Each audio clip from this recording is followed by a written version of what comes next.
Oh, it's working. Pretty sure this is going. Oh, great. Hello there, and welcome to the Bitcoin Takeover podcast. This is season 15, episode 16, and it's a drunkast with two important twists. I've invited Paul Sztorc for the fifth time ever on the podcast. In the last 3 months, I think we spent more than 12 hours talking. I think my girlfriend right now is jealous because I spent so much time talking with Paul. And we spoke so much about Drivechains, and that used to be a big debate in Bitcoin. Now I think it flipped a bit into the field of covenants, and it seems like there are way too many proposals. And I decided to invite Paul once again and challenge him to not talk about Drivechains or BIP300.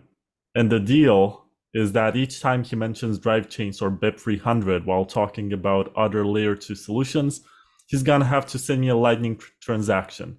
But if the Lightning transaction fails, we both have drinks and we're gonna have to take a shot, both at the same time. So it's a drunkast. It's, I I'm not don't really know. sure if it's going to work out because, do I desire to take the drink that may offset? And I got my liquid. Look, I got my liquid. Blockstream gave this to me back in the day. Officially sponsored and endorsed by Block. Everything we say is officially endorsed by Blockstream. I don't know what to say about that, Paul, but I guess we're gonna be drinking a lot tonight, unless Lightning works. Maybe it will work fine. I mean, I'm the one sending them. We should put some parameters on that. How many Phoenixes do we get? I We'll just see use how it goes. Phoenix. I got a bunch of. I got a Phoenix. I got Moon. Oh, I but got Moon is Zap. not really a Lightning wallet. It's more like a Huh? swapping wallet. Got Phoenix. I've got a bunch. I And got that Electrum one where I have works. some of the Anyway, Electrum balance is in. you haven't I sinned yet, so it's fine. Let's talk about. So you are the may CEO may not of come up. Layer 2 Labs, right? Yes, I am. And Layer 2 means much more than sidechains or the type of miner enforced sidechains which you are promoting and we're not gonna be mentioning.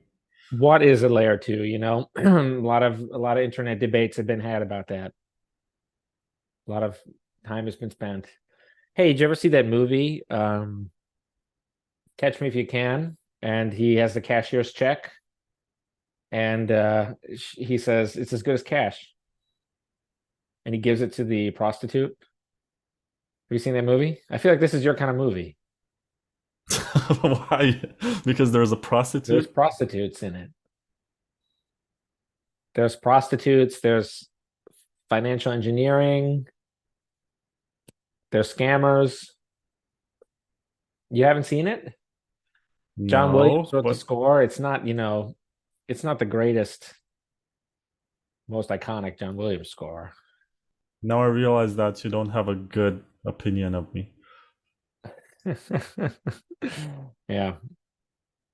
No, I have a very good opinion of you. No, that's the star. That's whatever. Leonardo DiCaprio, whoever that is the star of the show. No, wait, it's not him. That was it instead. No, it is him. I don't know. It's been a really long time since I've seen that movie. But he says it's as good as cash. Um, and the point is, uh, that's the point is you don't get an L1 UTXO, you get something else. But you have with it comes a belief that this thing is mostly the same. They exchange at par. So you expect it to be redeemed one to one, and you gain some convenience, but you lose some certainty. There you go, layer two. Okay, fine. So what's a layer 2?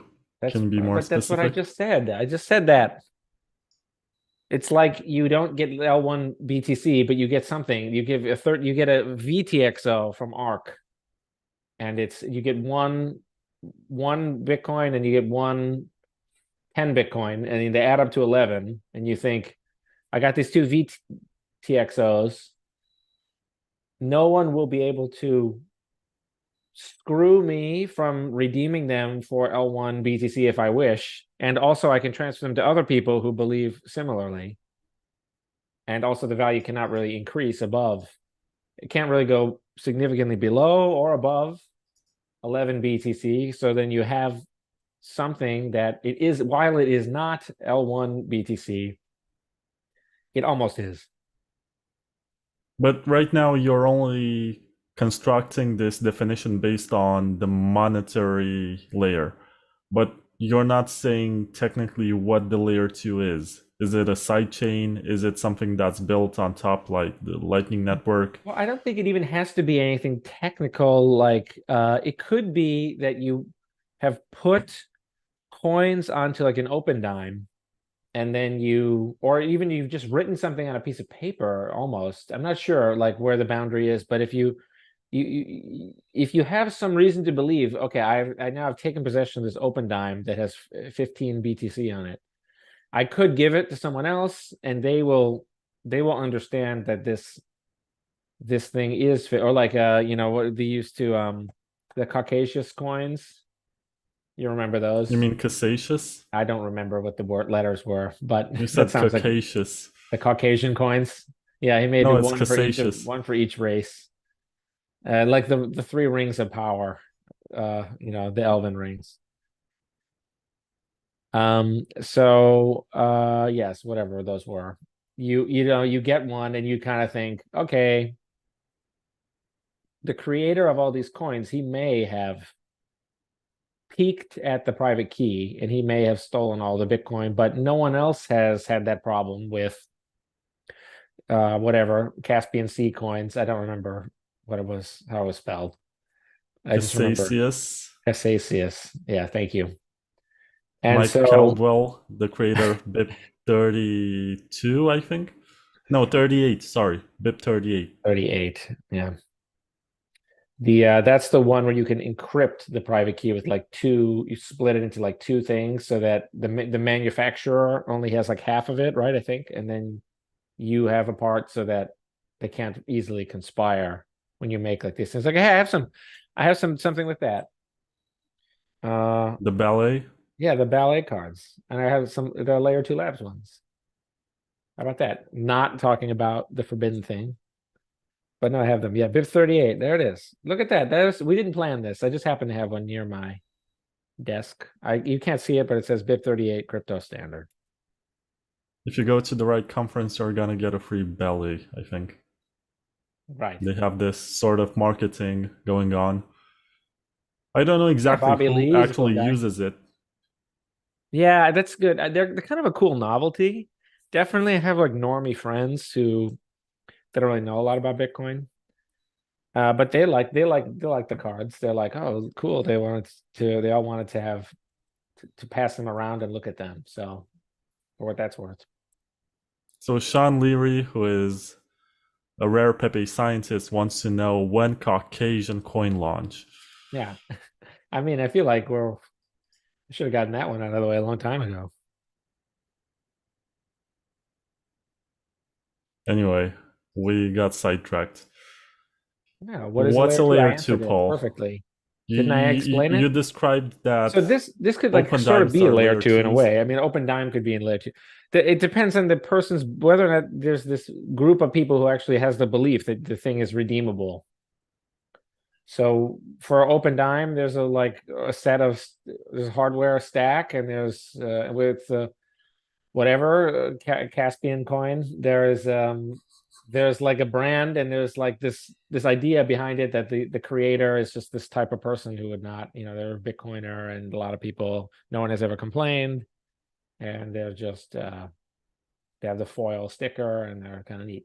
So but with, you understand what I mean, with Lightning, you get something that it's not an L1 UTXO. When you connect and you have 0 coin, when you fund, you have 0, you open the channel, someone opens a channel to you, you have 0 BTC. Then they start paying you on Lightning. Your screen says you received whatever BTC, but it's not an L1 UTXO. I think your definition is a bit too broad. As in, if I was to take this into consideration, then maybe WBTC, which is custodied by BitGo and issued on Ethereum, is also a layer 2. And I there are think that it lots is. of other wrapped projects on Tron and on, what's the other one? Solana or whatever. So by your definition, the fact that these Bitcoins got locked in some contract and issued on another blockchain, which has a native shitcoin on top, that's a layer 2. And I don't think that's the case. Is Liquid a layer 2? That's debatable Yeah, I got you because, there because it's exactly the same as wrapped Bitcoin, basically.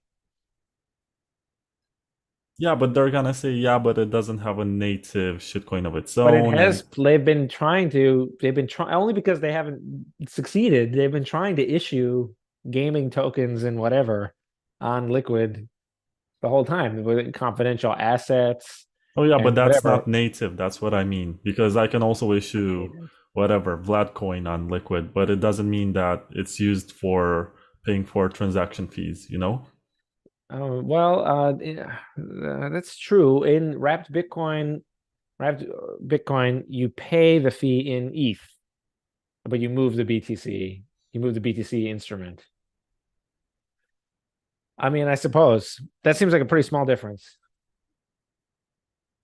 There's Coco in the chat on YouTube, and he says layer 2 has to connect to Bitcoin in some way. Wrapped BTC on Ethereum doesn't really. But isn't that true for Liquid also? Liquid is just a multi-sig on L1, and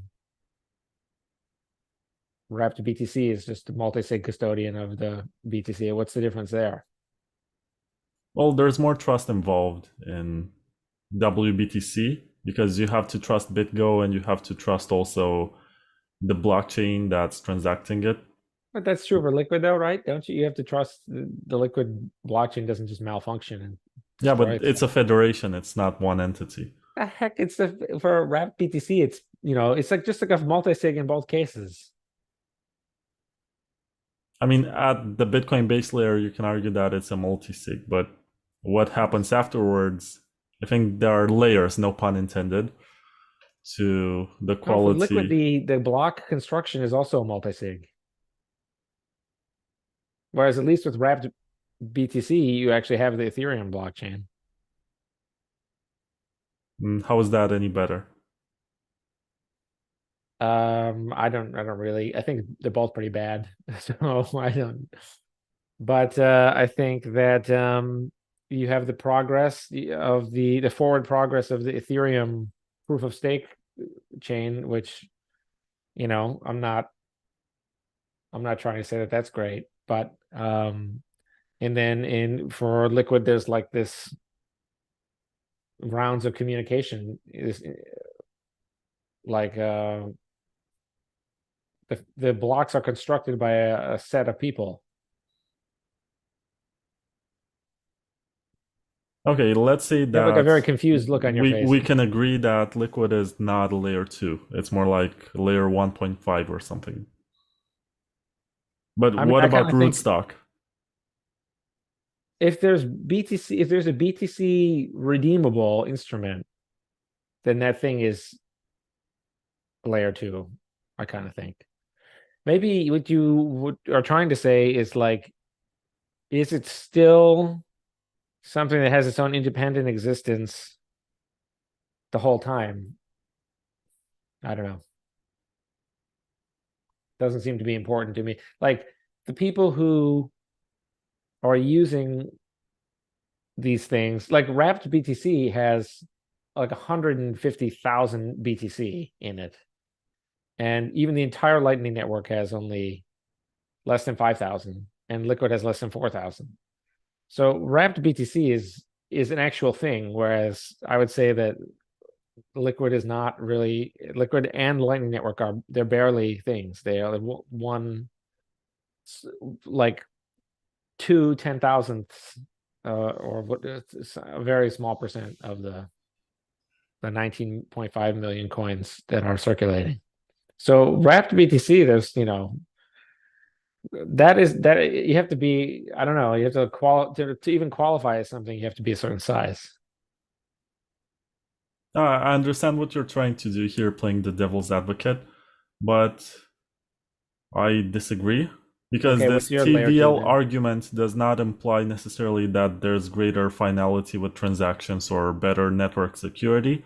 It's just that some people want to speculate using BTC on DeFi contracts, and they want to lend it, they want to borrow it, they want to do whatever. They want to earn I'm yield. just saying to qualify for any name at all, including the name of a layer two, or if it's small, then it's not. But I don't know. So what's your definition of layer two then? Something Since that's you have built it all on top figured of out, Bitcoin something built on and top of Bitcoin. doesn't have a native token other than Bitcoin. It has to be Bitcoin layer two. It can't be like Lightning on Litecoin or something. So it's built on Bitcoin. That part's not important though, because you'd say it's a Litecoin L2 if it was the same thing. So it's built on some blockchain. And what was the second part? And does not have a native token of its own. So everything is Native token of its paid own. for in BTC. But then if you have something where like, but doesn't it mean if you have Taro, then Lightning stops becoming a layer two? That doesn't make any sense. What's your argument there about Taro? If you have more coins that aren't BTC, you say there has to be the fee. The fees can never be, if the fees are ever paid in an issued asset, there's ever that if Lightning ever collects a fee priced in a Taro of Vlad coin, then it stops being a layer two. I don't know why. Why would that matter? Why does I it mean matter? that's gonna be a layer 3 or whatever. And I Okay. doubted that the token that you can issue and print as many as you want can ever become something that the network accepts as a transaction fee. Makes no sense. They may out of band accept like a payment of 10 million Sheeb Taro in return for something. I don't know. All right, okay, fine. I mean, you can also do that on the base layer, right? You can send the miners your Ponzi Pepe, Yes. and you're gonna bribe them to basically include your Yeah, or I transaction could go in to the them next in block. person and I could give them whatever, a loaf of bread or something, or a bottle of wine. Um, and so the I don't know what difference it makes. But maybe we should move on to the next question. I'm sure you prepared a long list of questions. I did. So let's compare Rootstock with Liquid. Okay. Rootstock. Well, I assume you mean like merge mining is the relevant difference, or I don't know. Rootstock, they have Rootstock is also very small, and Rootstock has not reached the form that it intends to reach. So we would just be looking at it right now, where they have these HSM boxes, and they have this hybrid thing where they're mostly right now. The federated version of RSK is basically very similar, the same as Liquid. Although the blocks are merge mined and they pay miners money, they have a large participation of the hash rate. Who earns money in Liquid? All the transaction fees go to a wallet controlled by Blockstream, according to what they published on that. I don't know if anyone has ever actually checked, but according to their own website, that is the case. I think that's a good distinction. For the record, I did have Sergio Damian Lerner on the show. You can check out on YouTube or Spotify or whatever it is that you're using and listen to that interview. I think he's a very interesting guy and super underrated. He's the architect of Rootstock, or RSK, call it what you want. And where I draw the distinction between Rootstock and Liquid is that Liquid is static. It doesn't aim to be anything more than what it is. It's complacent in the fact that it's a federation. It's complacent in the fact that it doesn't pay anything to the miners. Whereas Rootstock is righteous in many, I was about to say virtuous, but it's righteous in many ways. It's trying to become trust minimized. Right now it's using HSMs for security, but it's trying its best to become trust minimized. Sergio is playing with BitVM, and we're gonna talk about that one also shortly. And they are paying fees to the miners because they feel like they want to contribute to the security of the Bitcoin base layer, which I think is very noble from them. Well, I think it's also the only thing that will work in the future. We can talk about that if you wish, but I think it's kind of important. There's two completely different categories of L2, the ones that pay the miners and the ones that do not. And if you don't pay the miners and the fees are significant, it's a significant amount of money, then eventually there will either be conflict or vertical integration. And so there will be and a vertical integration in a way is a kind of conflict. It just says that everyone else is fired and only the miners actually run the, whatever you want to call it, the ARC supernode. So I think in the long run, those are all dead. And in the long run, if they will become ironically vectors for mining centralization if they are successful. And they will then lead to a situation where their security assumptions don't even make any sense because the one Lightning service provider just is like Foundry, and it has 55% hash rate, and it's just the Foundry Lightning node is the only Lightning node in town because it'll be no, earning. it's not 55%. No, I'm saying the hypothetical future in like 20 years. I don't think this will. I don't think any of this will happen. But I think that this is what would happen if this is one of the reasons why it wouldn't happen, because it doesn't work. I'm not sure what you mean by it doesn't work. What doesn't? The whole point of Lightning is all these assumptions about you can, if you're cheated, you can go to the chain for justice. But to do that, you need to have included the awkwardly named justice transaction that needs to be included in the blockchain in a certain amount of time. If you have more than 50% hash rate, you can stop it from ever being included. Certainly you can stop it for 2 weeks or whatever. So now when I bring this up, people who study Lightning say, well, yeah, sure, just don't open a channel with anyone who has a lot of hash rate. But that is a mistake to say, because all that means is that it's an inducement. In a hypothetical world where Lightning is the only L2 that is successful, and in the past last year we had 1.1 trillion transactions on Earth, and this number doubles about every 5 to 6 years. So there will be 5 years from now there'll be 2.2 trillion. And if they each pay 10 cents in a transaction fee, and I've choose 10 cents because it means you can only be undercut by about 9 cents. You know what I mean? You can't really undercut. And most people don't care that much about 9 cents. Maybe some people do, but most don't. Not enough to switch chains. You know what I mean? It's an inconvenience to switch from whatever, Solana to whatever, Binance Smart Chain. Take your pick. And so it's just not worth the 9 cents to save 9 cents on every transaction. So that would be worth 10 cents on 2.2 trillion is $220 billion in revenue every year. So that is the pile of money available. If it goes completely to the LSPs,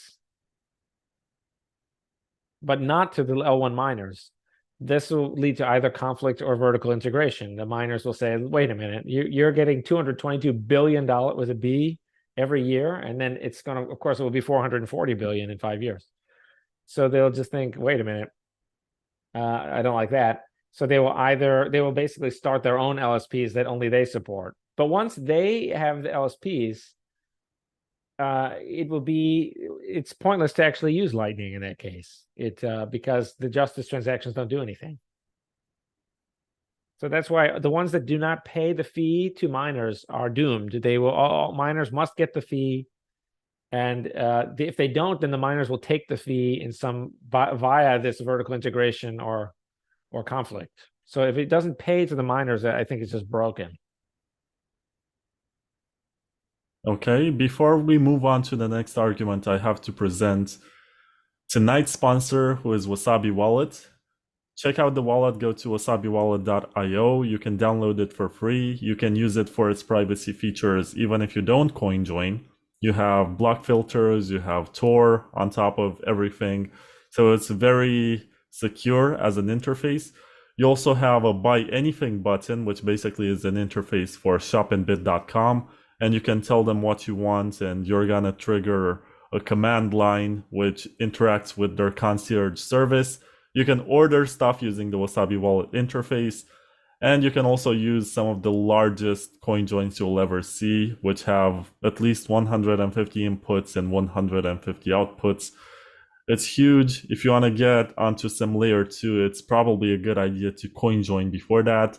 If you receive donations, just like I do sometimes, not as much anymore, but I still receive donations, it's a good idea to mix your coins so that when you use them, you don't get the identity of whoever donated them to you. I mean, I might as well receive donations from the Binance hacker or whatever, and I honestly don't want to deal with that headache.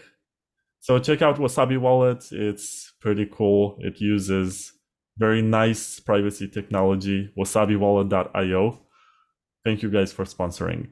So, Paul, let's talk about something which is very fashionable nowadays, something which is super debated, something which seems to basically be the subject of the next soft fork for Bitcoin, and that's covenants. First of all, what are covenants? And then we can dive into the various types of covenants.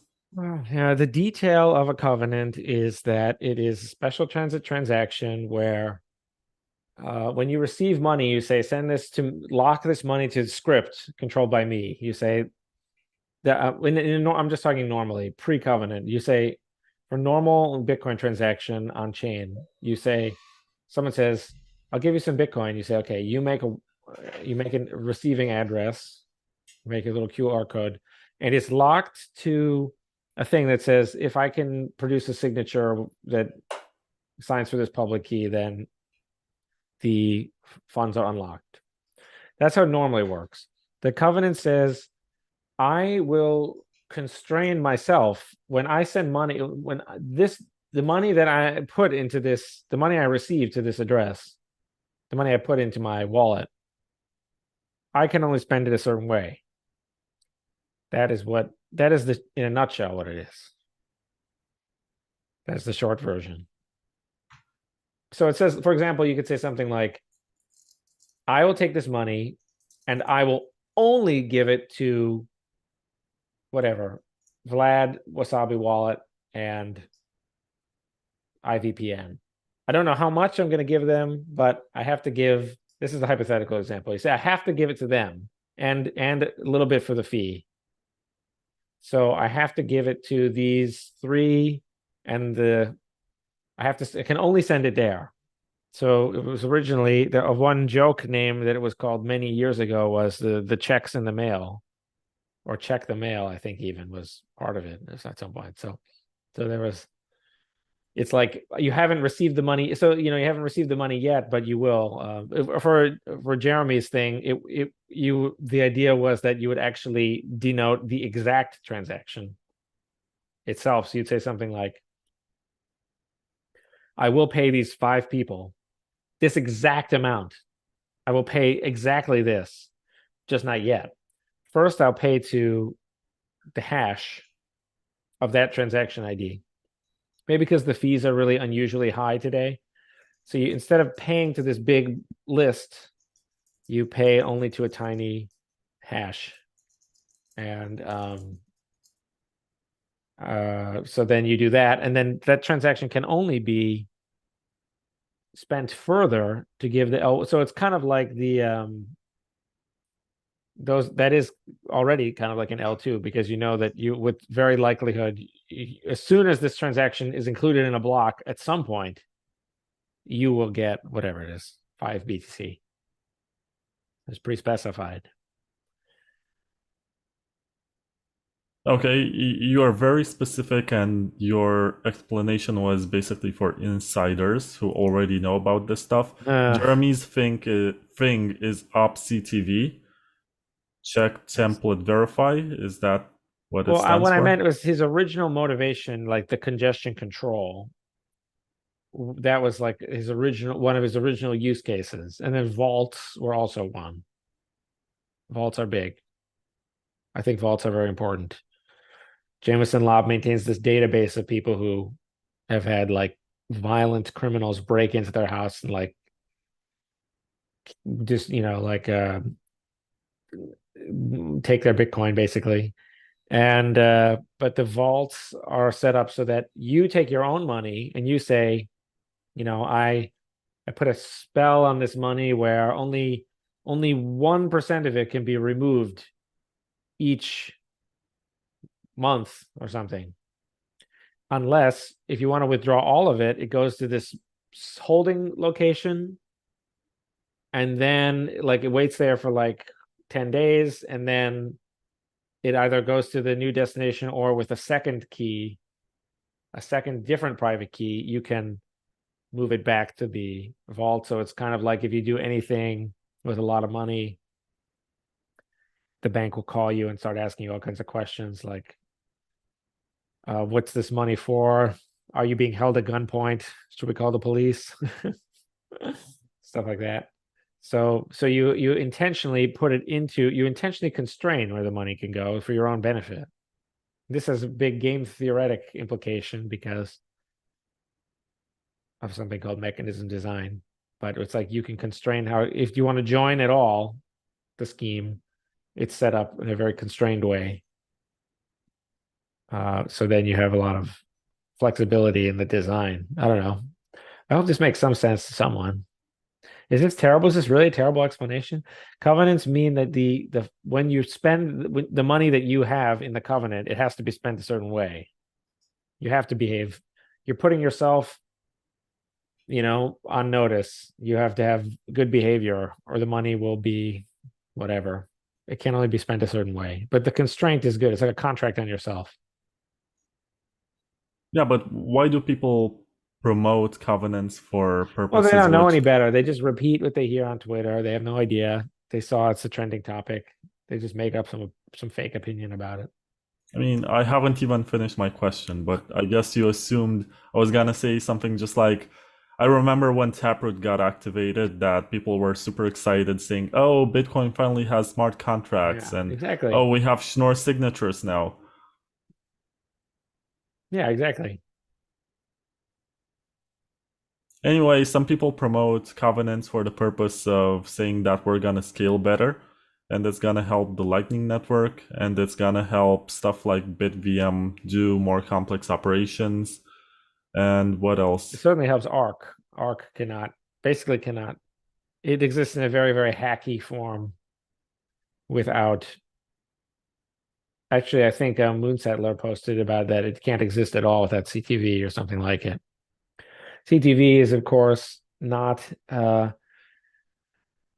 Jeremy Rubin wrote CTV to be very limited on purpose. He limited the scope. But now that people have decided, now that he trailblazed and did all the work to make it good, everyone has decided, by everyone I mean like 3 people, have decided that they want the more expressive TX hash. Okay, who are the 3 people? I don't know, like I guess probably what was it, Stephen Roos or whatever, or Rose. I don't know how to pronounce. Do you know how to pronounce Flemish names? What is Roose in that? I don't know, but presumably I would guess that Robin Linus and Barack from Arc. Can we just start calling him Barack Obama? I mean, that is definitely the funnier thing. Can he just take that as his name? Because how cool is that, really? Those are the only 2 times in my entire life I've heard that name used. It's actually Burak in Turkish, so you're pronouncing Burak. it as Burak because it's convenient for you as an It American. is. Burak. Yeah, that sounds very Turkish. He is Turkish. Yes, we discussed it at one point. But But you are right about Robin Linus. He was here on the Bitcoin Takeover podcast, and he did he says mention, TX hash. yeah. Nice. Actually, I interviewed him before he changed his mind. At the time, he was up CTV. I think now he's on the side of OpCat, and it's even more confusing. OpCat is an opcode that Satoshi wrote and disabled at some point. It was And disabled in a kind of emergency panic mode. Because people were worried about what it was, I don't know, the script interpreter was a little too powerful, so it was tightened down, and a lot of stuff was disabled. There was this theoretical, if I'm remembering correctly, there was this theoretical concern about like an exponentially increasing amount of items on the stack or something, the stack size. The total stack size is or was already limited or has now been limited again with TypeScript, I think, although these details are not easy to get perfect. So, so basically these, I don't know, people just kind of thought that opcat just concatenates two stack items. And it's weird. The weird thing is we have other opcodes that are like, you can sandwich two things together or like make weird shapes, but you cannot just combine two things. So we have just so many weird. I think OpCat is. I've said this on Twitter. I think it's like a canary in the coal mine of like how risk averse are the people running github.com/bitcoin/bitcoin, and does it actually extend this far to blocking OpCat? If it does, it will just prove that we are doomed, I think. well, there's a twist to all of this situation because you have Liquid, which enabled OpCat. And not only that, And but they're many other inviting things. Many things, Burak. yes. They're also inviting Burak to build his Arc on top of Liquid. And it seems like the first proof of concept of Arc is going to be built on Liquid. So it almost seems like these people are against something, but at the same time, they activate it under Federation because they want to stay competitive and invite some Well, a lot of that development. is just like, can Blockstream take credit for it because they raised all this money and they have very little to show for it. And I think they just the whole thing is just like, I don't know how else you would explain it. How do you explain it? That this, first of all, I just poured this, so I'm having this. You have to have one with me. Liquid. Oh, that's a large shot, Paul. It's big. It's huge. So what's the purpose of drinking? Are you preemptively drinking because you're gonna drop the D word? No, no, no. I just think it's Chekhov's gun. We have to have at least one. I've been concentrating. Fine. I haven't brought it up once. I haven't. Things have been. No, I've been doing really well. You've been quite nice tonight. You Too haven't well. you haven't tried to persuade me into talking about stuff that Layer 2 Labs does. But I also need to ask you, do you plan for Layer 2 Labs to focus on something else other than sidechains?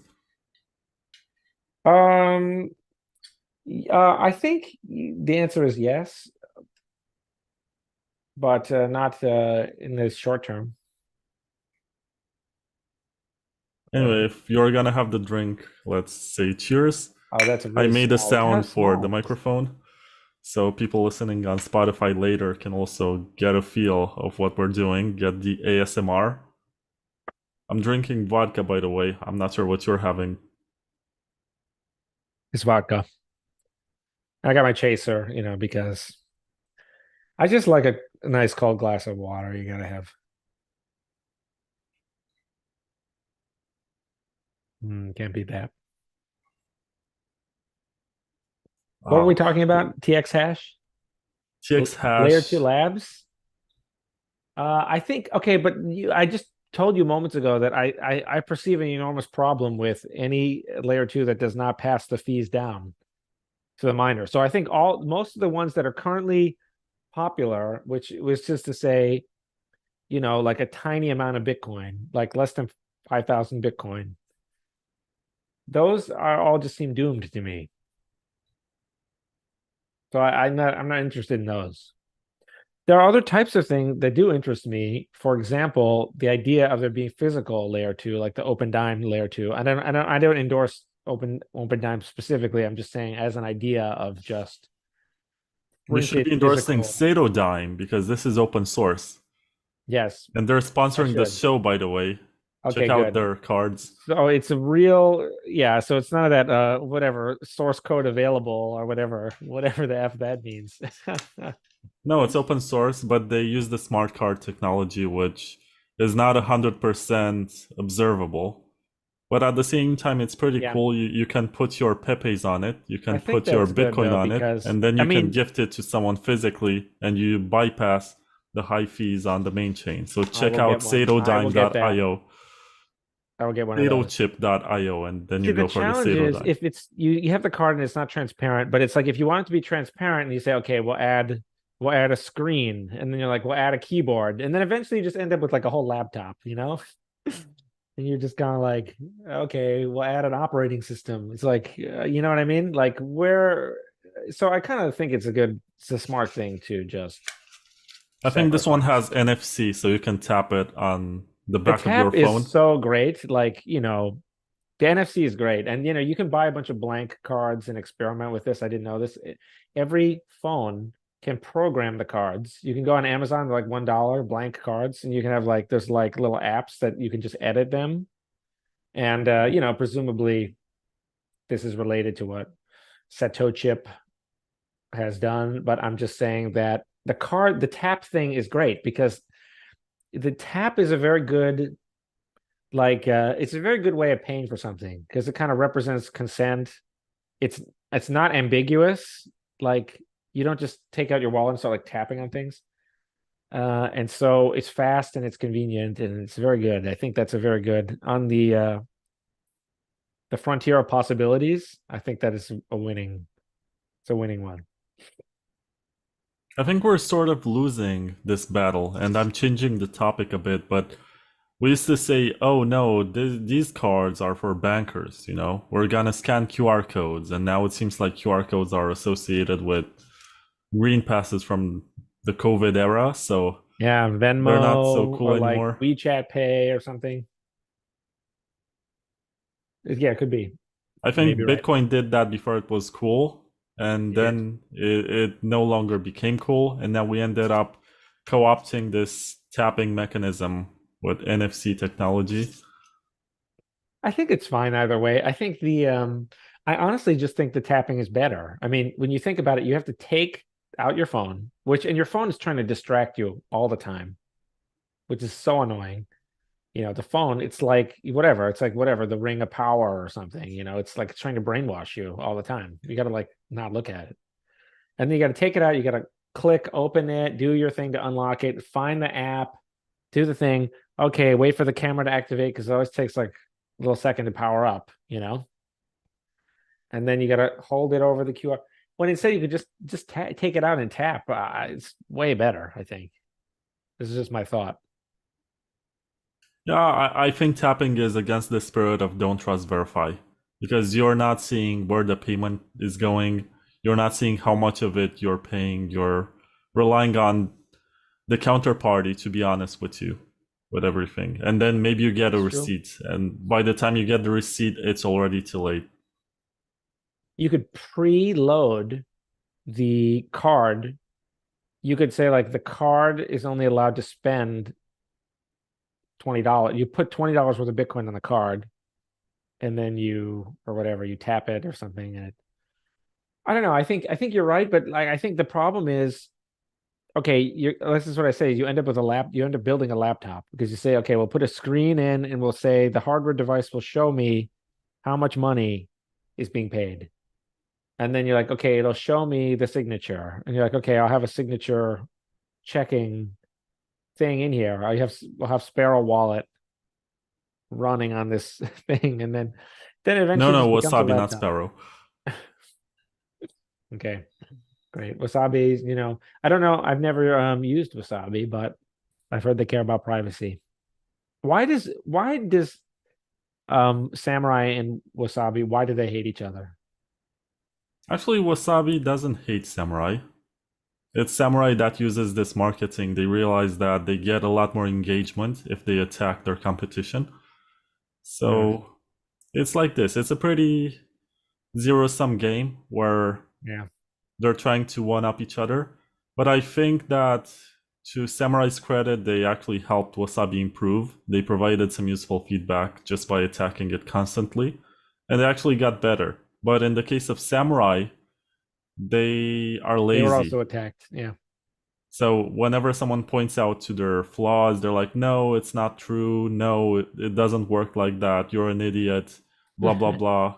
They're playing this whole psychological game, and they have their own Telegram chats and Signal chats and echo chambers where everyone who asks questions, like newbies who come along, they're called idiots, and they're like, it's like Fight Club, you know? It's a cult. And Well, I mean, that's plenty of people do that. Plenty of people it, become frustrated with the, and there's, concept of the whatever eternal September and like lurking, like you're supposed to lurk and absorb the norms of the group, of the tribe, and then I mean, in ask this questions. course, Samurai appears to be more cypherpunk and more careless. But it also got VC funding, and the two creators doxed themselves for some VC funding. And now they claim that they're anonymous, but there's a Coindesk article which clearly states their names and how much money they got from a VC firm. I mean, But which VC firm? Cypherpunk Holdings. Well, that sounds like it's got a great name. It does. It's a publicly listed company from Canada. You would think that something like that would maybe they, I don't know, maybe they're fake names or something. And Samurai also has a counterparty token because they believed in this vision of a decentralized company, and all their Oh, investors are holding these tokens. that's kind of cool though. That's not so bad. I don't think that type of thing is so bad. Like I think if what you say is this is like something that totally exists, this is like a shares of a Delaware C corporation, except that it is on the Bitcoin blockchain and it pays Bitcoin transaction fees, then that doesn't sound so bad to me. I think that's normal. And I think that I think blockchains will be used for this, even though I think blockchains are way, but I think that actually, that will happen. Okay, I'm not sure if we finished our conversation about covenants. Do you have any proposal that you prefer or think is better The than the problem is we others? should do them all. I think in a way, OpCat most clearly highlights the dysfunction of the system and the fear that the existing people have of touching activation. And it is this irrational fear that will cause horrible problems, has caused already tremendous damage to Bitcoin, and will continue to cause, and may even kill the project. So OpCat will sound the alarm the most when it why don't we even have, we should have things like probably the best one, the most useful one would be one with the most novelty. So that would be like one that is like I don't know exactly what you would call it, but it was something like, does this UTXO exist in the UTXO set at this time? Like yes or no, opcode. I don't know. I don't remember what that has a name, but I don't remember what it is. But it's not one of the, that one would be the best for like, that would give like Arc like the golden gun or something. It would just be able to like shoot through these problems that it has. I don't even think you would need, I guess you would not need Arc is confusing. So, but you would need like, I think you don't need the connector transactions, or I don't know, they take some other form or something. But so that one would be kind of cool, but that is someone that no one has heard of that.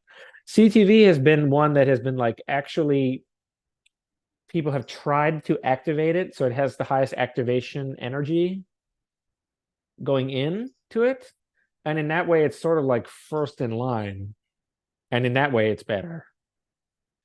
The fact that Jeremy made it less powerful because people had all these fake concerns. He was too nice of a guy or something, and he made it slightly less powerful to more clearly demonstrate that it was harmless. Anyway, to more clearly demonstrate that it was harmless, and so then as a result, what happened was that you had this situation where TX hash is more powerful. I mean, I understand what you're saying. And it also seems a bit conspirational, in the sense that you're almost saying that unless a BIP is presented by a blockstream researcher, it's not gonna be good enough to reach consensus. Well, I think even now they can't. Even now they can't do it. They've created a Frankenstein's monster, and now maybe no one can get anything through. The problem is just that it's not a meritocracy at all. If it were a meritocracy, all of them would have activated by now. What's the point though? Because some of them fulfill the same function. But it's not. It's like the question should be: does it serve a point? Might it serve a point to someone, and does it do no harm? Like we should. That's the criterion for every other pull request that is merged, the ones that are not soft forks. But the distinction between soft fork and non-soft fork, it should just be abandoned at this point. It should just be the same consideration as any other thing. Like this to make the code too difficult to maintain. For Opcat, that's obviously not the case. That it has no effect. I think Super Testnet made this point that he said it more offensively a bit. He was like, I bet you didn't think about 4 megabyte blocks when you activated SegWit, plebs. As in, there are always these side effects that happen. When we activated SegWit, we were told but that's not a side effect, though. No, and I have also said that, as you know. I say that loud and proud. I say the people who support SegWit, they didn't know that it was a block size increase. Yeah, exactly. It was presented as a fix for the malleability expert people bug. did know. Everyone did know. I mean, most of the people I knew did know, but most other people who support SegWit don't know. So they don't know. The detractors who hated SegWit, they didn't know anything about it. The supporters didn't know anything about it.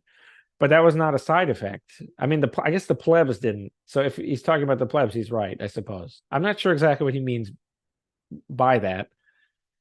But I would interpret that to mean most people don't know what they're talking about for or against a BIP, so we should just ignore them because they don't know anything. It's like it would be like talking to whatever, a dog or something about a BIP. I mean, that's super elitistic and defensive. It's just I wish it weren't true. I wish that it were not the case, but it is. But you were saying yourself about Taproot. Oh, we have smart contracts now. Yeah, so we have been told. I was a pleb at the time in 2017. I wasn't even running a node. I was just reading news on bitcoin.com, feeling confused. But basically, I remember at the time that it was said that SegWit was good to activate the Lightning Network, and that was the point of it, and to fix the malleability issue, which I did not really understand. And I was like, oh, this is interesting. It was not promoted as a block size increase. And then Taproot was presented as this way to bring more privacy to multi-sigs. And people were like, yeah, of course, it does that. And people were like, oh, yeah, it does smart contracts now. And Bitcoin is going to have smart contracts and Schnorr signatures, because Schnorr signatures have been part of the debate for longer than a decade. And it seemed easier to accept something if it involved Schnorr signatures, but we didn't get all of the Schnorr package. We just got a small dose of Schnorr. And we have no cross-input signature aggregation, which was and that's another BIP that's being proposed. Yeah. CISA or CISA, whatever you call it. The problem is, I mean, it's just all of it's kind of irrational, but I don't know. Did you want to nail me down on one particular question? Like, which one do I support? Like, which one? I mean, I support them all, really. But which one should activate? I guess I'd probably just say CTV, because it is been active in the process for more. But now the big CTV people have switched to L enhance. So now I don't know. Seems like what I think should happen, to be really honest with you, is the one issue is that the miners they know even less than people who participate on Twitter, because in many cases a miner who is a hasher, they're kind of a lot like the power company, where they hash and they get paid money and they don't even think about what's happening. And just like the power company, just they make power, they sell it to miners, they don't know anything about Bitcoin, you know. And but the hashers should all meet at some conference, some mining conference, and decide that they can earn much more money if they educate themselves about soft forks, and they should form some kind of council, however they think best. They could delegate this task to the pools if they wish, and the people should just meet like twice a year to educate themselves about these matters. And then they should take responsibility for they should notice that no one is taking responsibility for activation. Activation is languishing. Miners can unilaterally activate with 51% hash upgrading. And if they upgrade and then they put out the version that they run as a backwards compatible soft fork, everyone will switch to that version to maintain compatibility with them. So I think they should do that. A lot of people think that's the wrong direction. That's going further in the bad direction, but I think that's the good direction. To me, the fact that the miners will be fired if profit maximize, that makes them far more, those are much better. They will be more vigilant about protecting the value of Bitcoin than a bunch of disinterested academic vision of the anointed type software developers who are not the same people who even propose these ideas. You know, the people who are just refactoring 5,000 times a day. Yeah, I just realized that we have been speaking for about 1 hour and I have 2 more ads to present. So I'm gonna present them now, and then we can spend the rest of the time, probably 3 more hours, talking. So I gotta tell you about CryptoSteel, which has been around since 2013. They are the original metal backup company. They produced the CryptoSteel cassette, which is open source and has been copied by lots of other companies. And I know that you, Paul, are friends with the Bill Fuddle people, who are basically cloning the CryptoSteel. And they also created the CryptoSteel capsule, which is the newer model. It's more elegant. It is more durable. It's super cool. I have been wearing that around my neck when I travel through airports just for fun.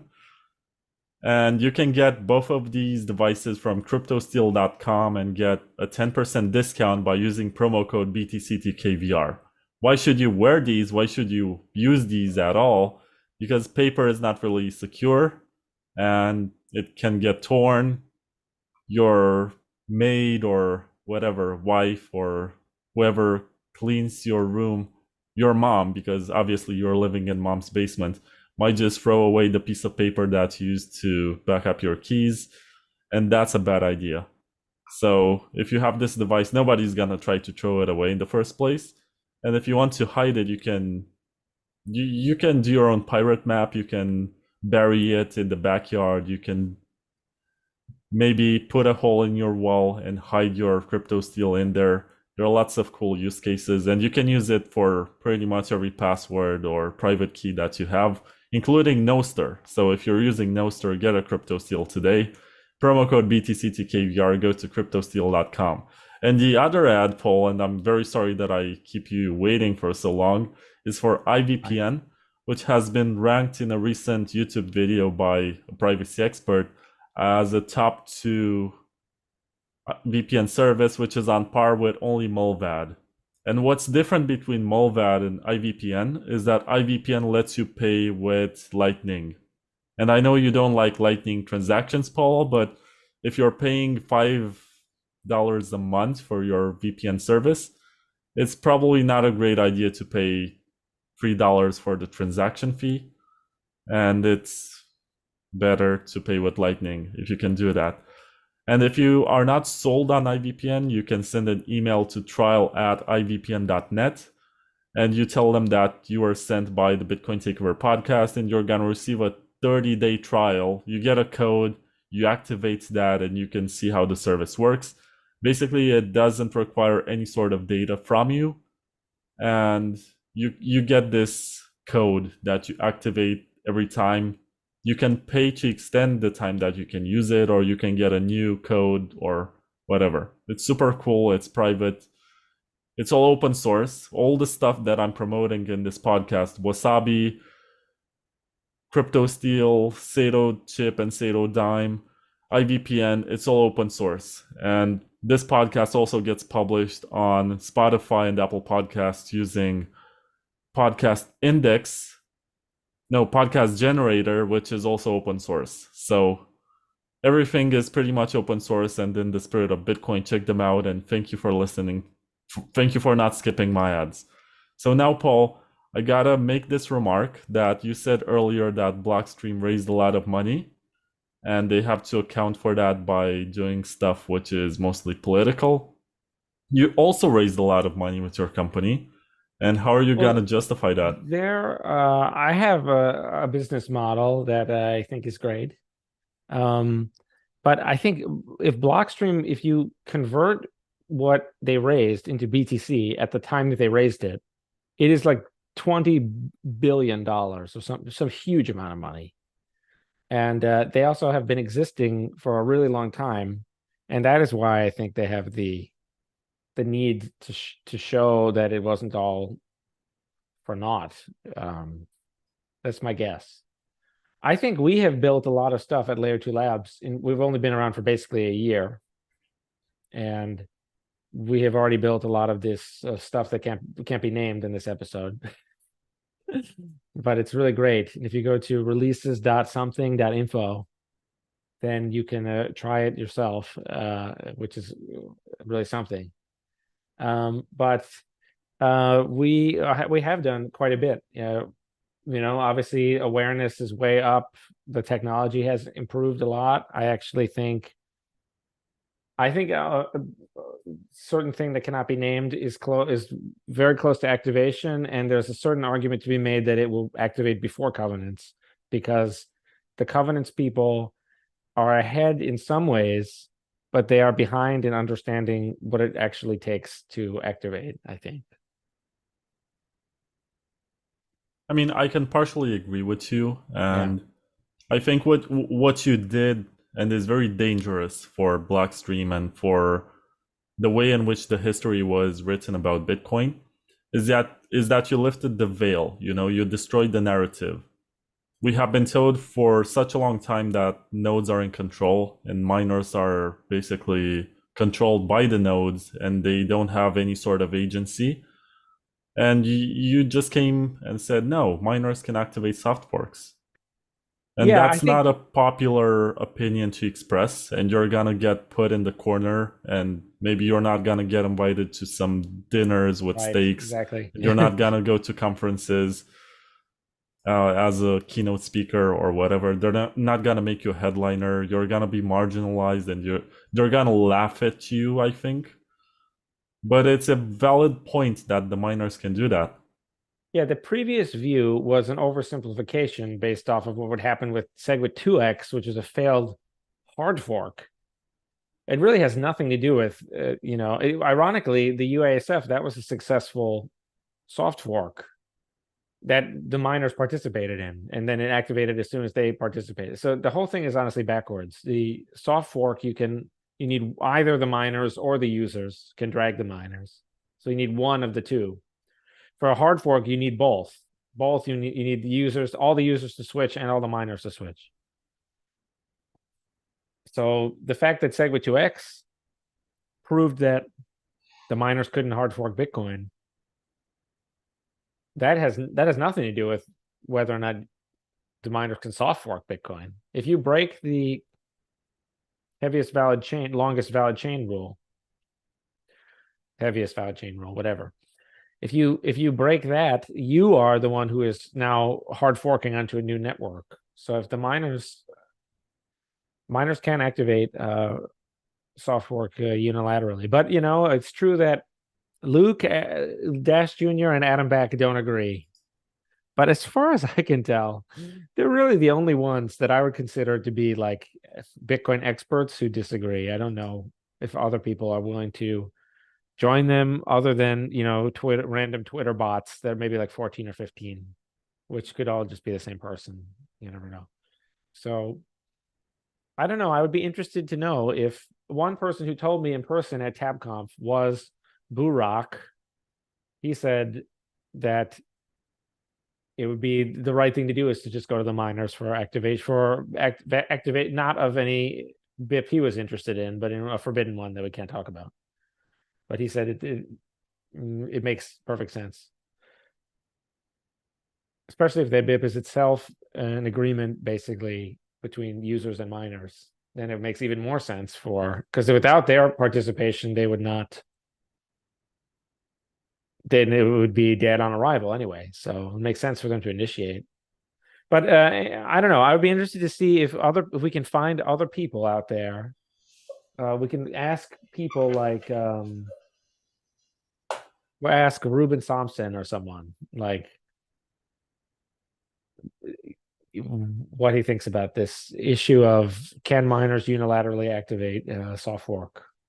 I mean, it's hard to explain something like speedy trial if you know what I mean. Like I don't know. People like, for example, I don't want to get too far into the weeds, but people like Luke, they have attached to this is a belief that if you don't run the latest version of Bitcoin Core, then you're not running a Bitcoin. Then this is equal. This is completely equal. If you're one version behind, that is just as bad as if you're running, Electrum and you do not have your own full node. And then he says, if we don't have critical mass, 80% of people running full node, the latest version, then he just says, then Bitcoin has died. He just says these black and white isms. So I have carefully tried to examine his point of view.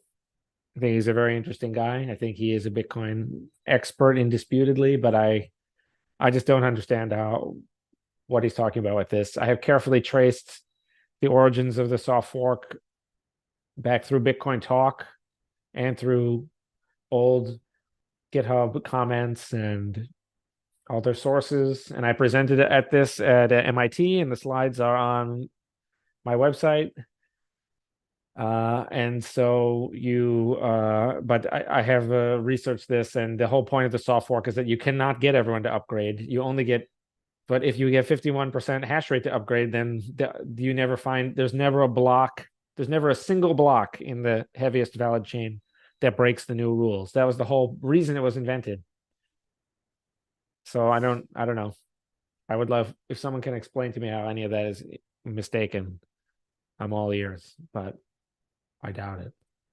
You made a very valid point with the speedy trial because the narrative has been that we got to that UASF point, where the nodes were the ones that activated SegWit. It was the first time when the node operators actually did that in the history of Bitcoin. If I can just interrupt you there just to remind you, I'm sure you know this, but you remember that the UASF was to force miners to signal and then to activate, and the actual SegWit activation actually happened 2 weeks before that. Would have gone, the miners basically folded in the face of the UASF. So of course the UASF almost certainly played a causal role, but we actually don't necessarily, it didn't literally play any role. SegWit did activate after the miners upgraded, and then their upgraded software signaled accurately that they had updated. So it didn't even, the UASF was never triggered. It was a very credible threat, but no one really knows what would have actually happened if they had UASF'd and then more than 50% of the hash rate had broken the rule. And then those people would have been on, SegWit coin, the minority coin. I think it just speaks to how that was a stupid way. What they were trying to get was the block size increase, and they tried to hold SegWit hostage to obtain it. And that's impolite. And that was, not really constructive either. So I think that's the real reason why, because everyone wanted it, including me. Everyone thought we should just do SegWit after all this effort had been put into it, to engineering it, and to Lightning could not really be tried out. No one was going to try it out before. So yeah, and then I mean, another thing that Moonsettler points out is that it's not a good idea to have people they can only invest so much energy in developing the BIP or the soft fork use case pre-activation, because there's a risk that it won't activate. And so that's, unless you're very independently wealthy, you can't put all this time into something that may never amount to anything. So we have to activate it. Some of these things you have to activate them kind of to try them out. And that can always be deactivated later. This is another thing that people don't understand. They know that the opposite of a soft fork is a hard fork, but what they don't know is that a soft fork plus a certain type of anti-soft fork equals zero, equals nothing. So you can get, it's a question of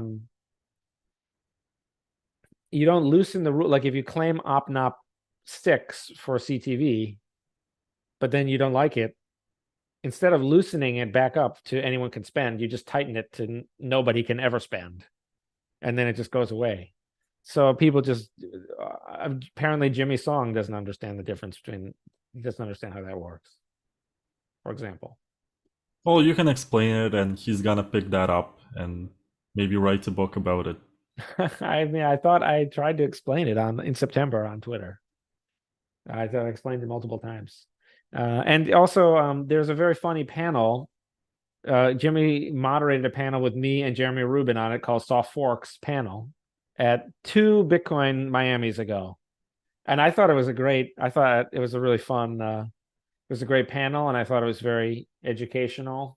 So I think anyone who's interested in this topic further should watch that. I think it's kind of fun to see the two of us, and because now the BIP process is the soft fork conversation is happening again. So go back and watch that. Yeah, If you're I do interested. remember that. So you mentioned something interesting with removing soft forks. I do remember that when ordinal inscriptions caught a lot of attention, and they were probably dominant in Bitcoin blocks in terms of numbers and also in terms of paying fees. People were saying, how do we deactivate SegWit? Let's give up on this because this is what led to degeneracy, and we should ossify Bitcoin and never activate anything ever again because we should not mess with the monetary layer of the world or whatever they refer it as. And Yeah, I yeah, think they were it's calling for possible. deactivation of this. First, they wanted to deactivate Taproot because for some reason people thought Taproot was related, and then I think they wanted to deactivate the SegWit witness discount, which is what was responsible for making it 4 MB instead of 1. This is a perfect example, though, of the wrongheadedness of this way of trying to control people.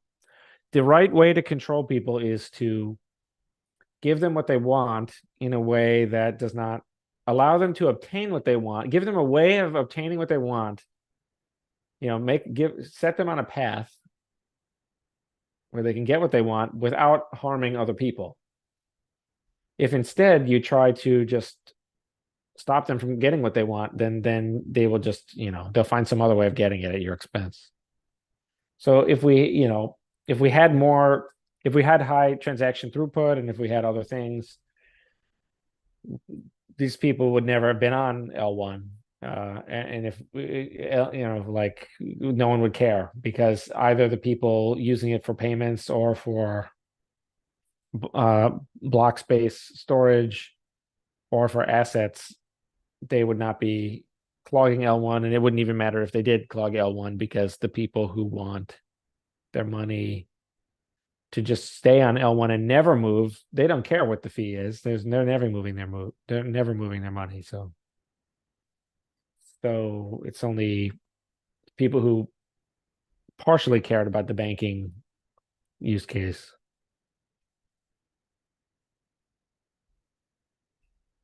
Yeah, I don't know. Sometimes I get the impression that these conversations are not technical, but they mostly concern somebody's ability to politically influence other people.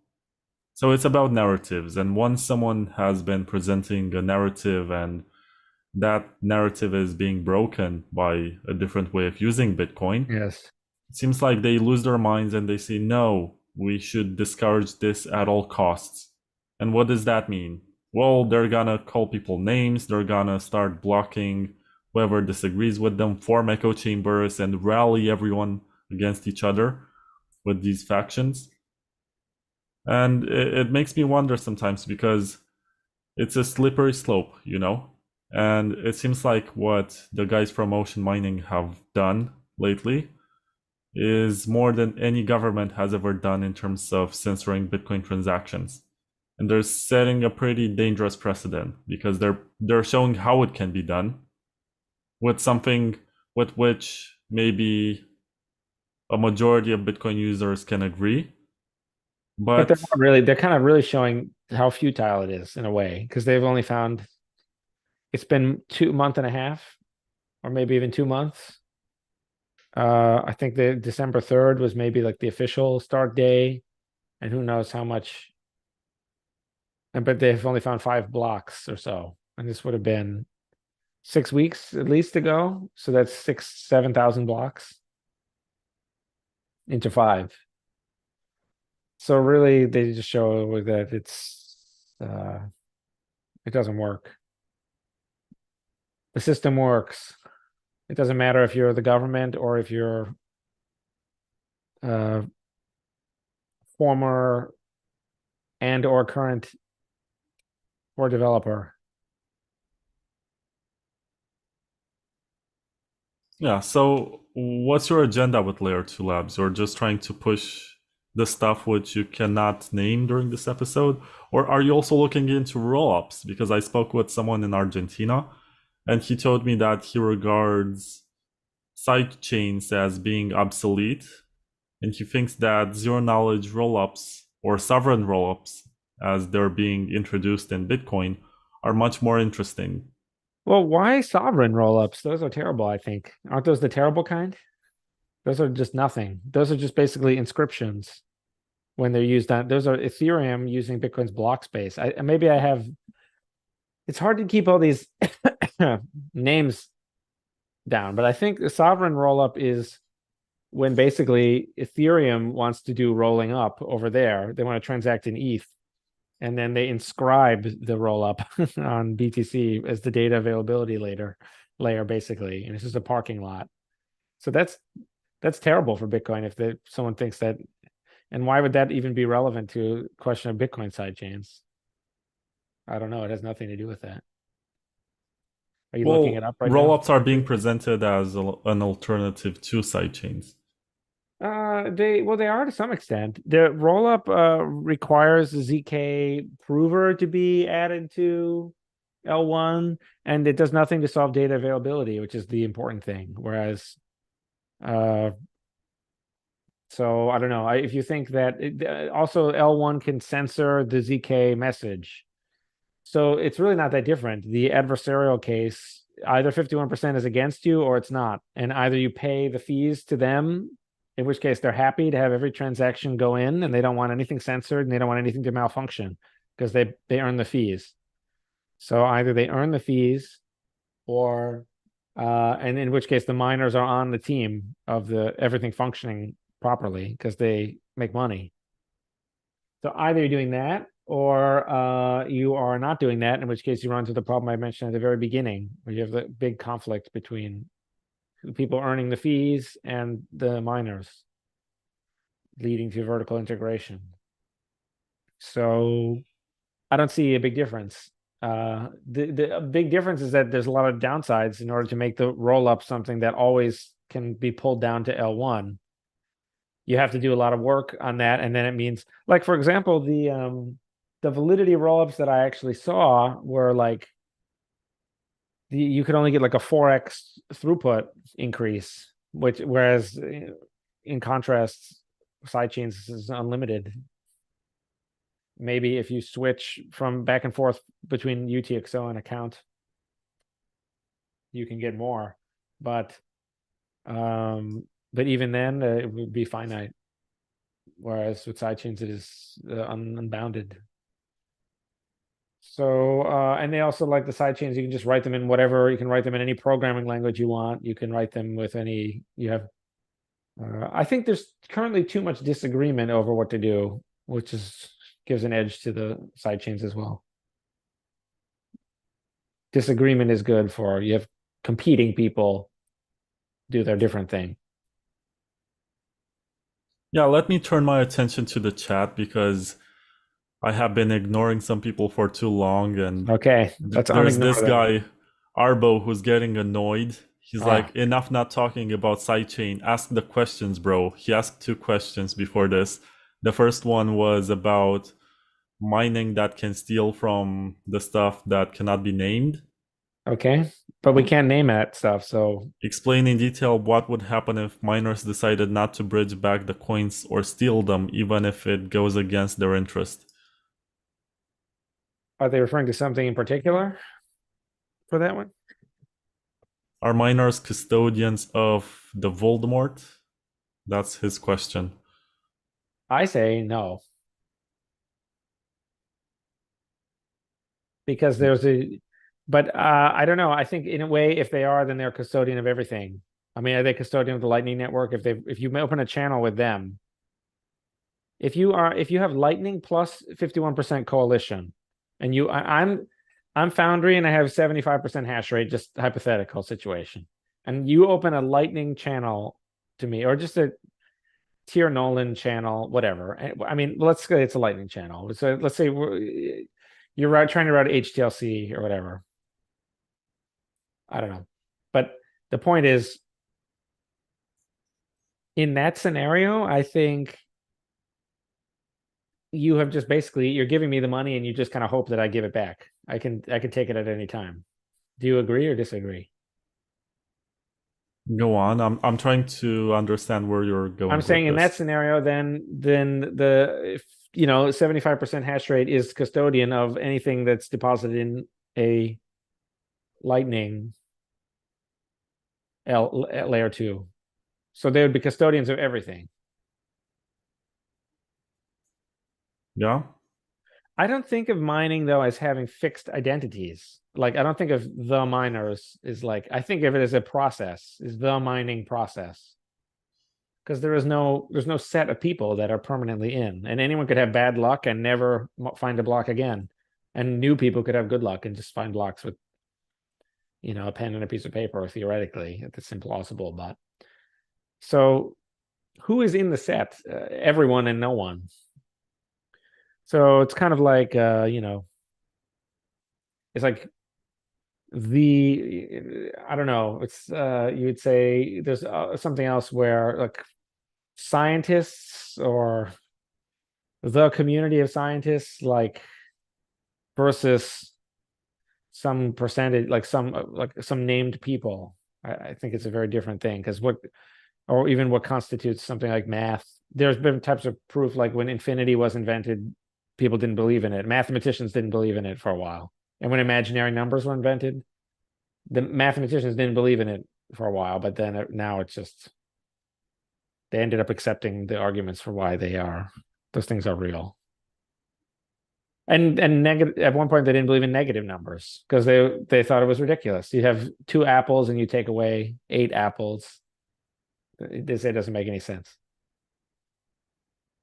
But it does make sense.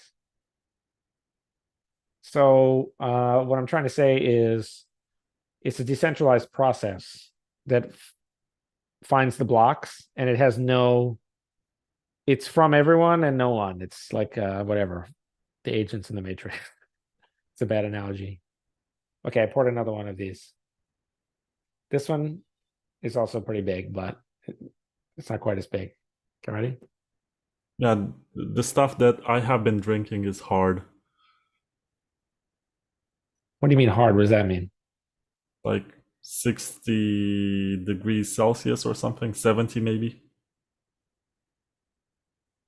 What did you say? I thought you meant like hard liquor. Did you say hot? You mean hot? The temperature? Are you talking about the proof? This is 80 proof. This is like real vodka.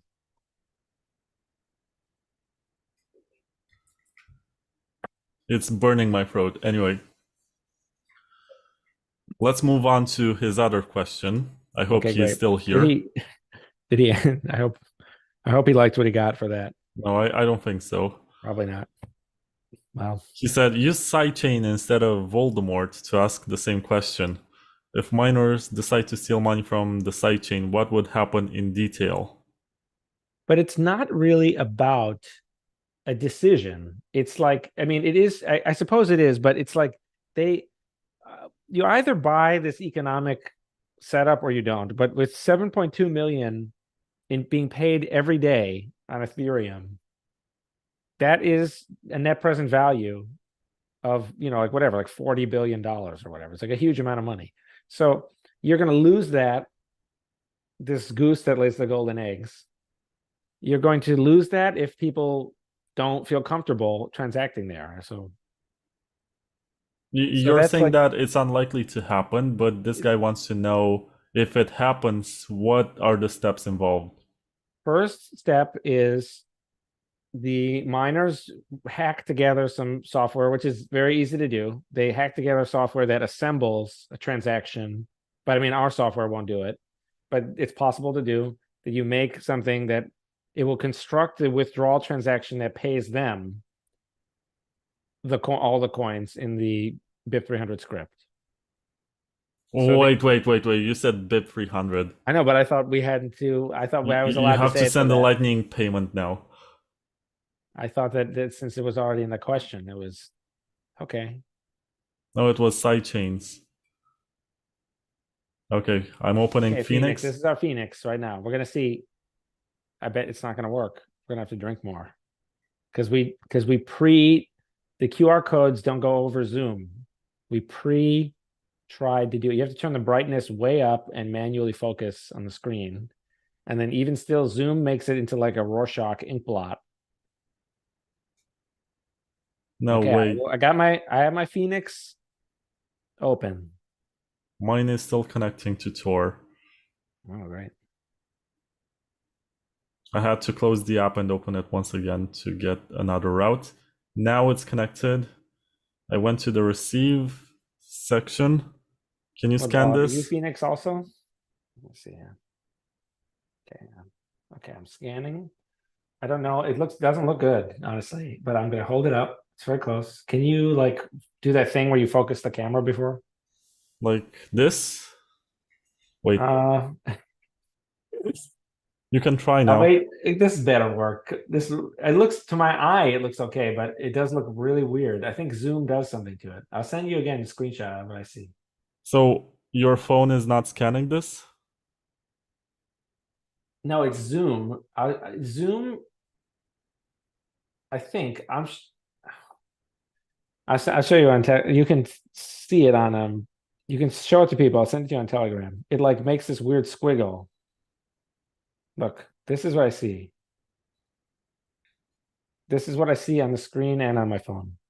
So I don't know. I think it probably does some kind of like video compression, and it's probably very hostile to the like the QR code really doesn't look like a Yeah, QR. the dots have turned into curves Yeah. for some reason.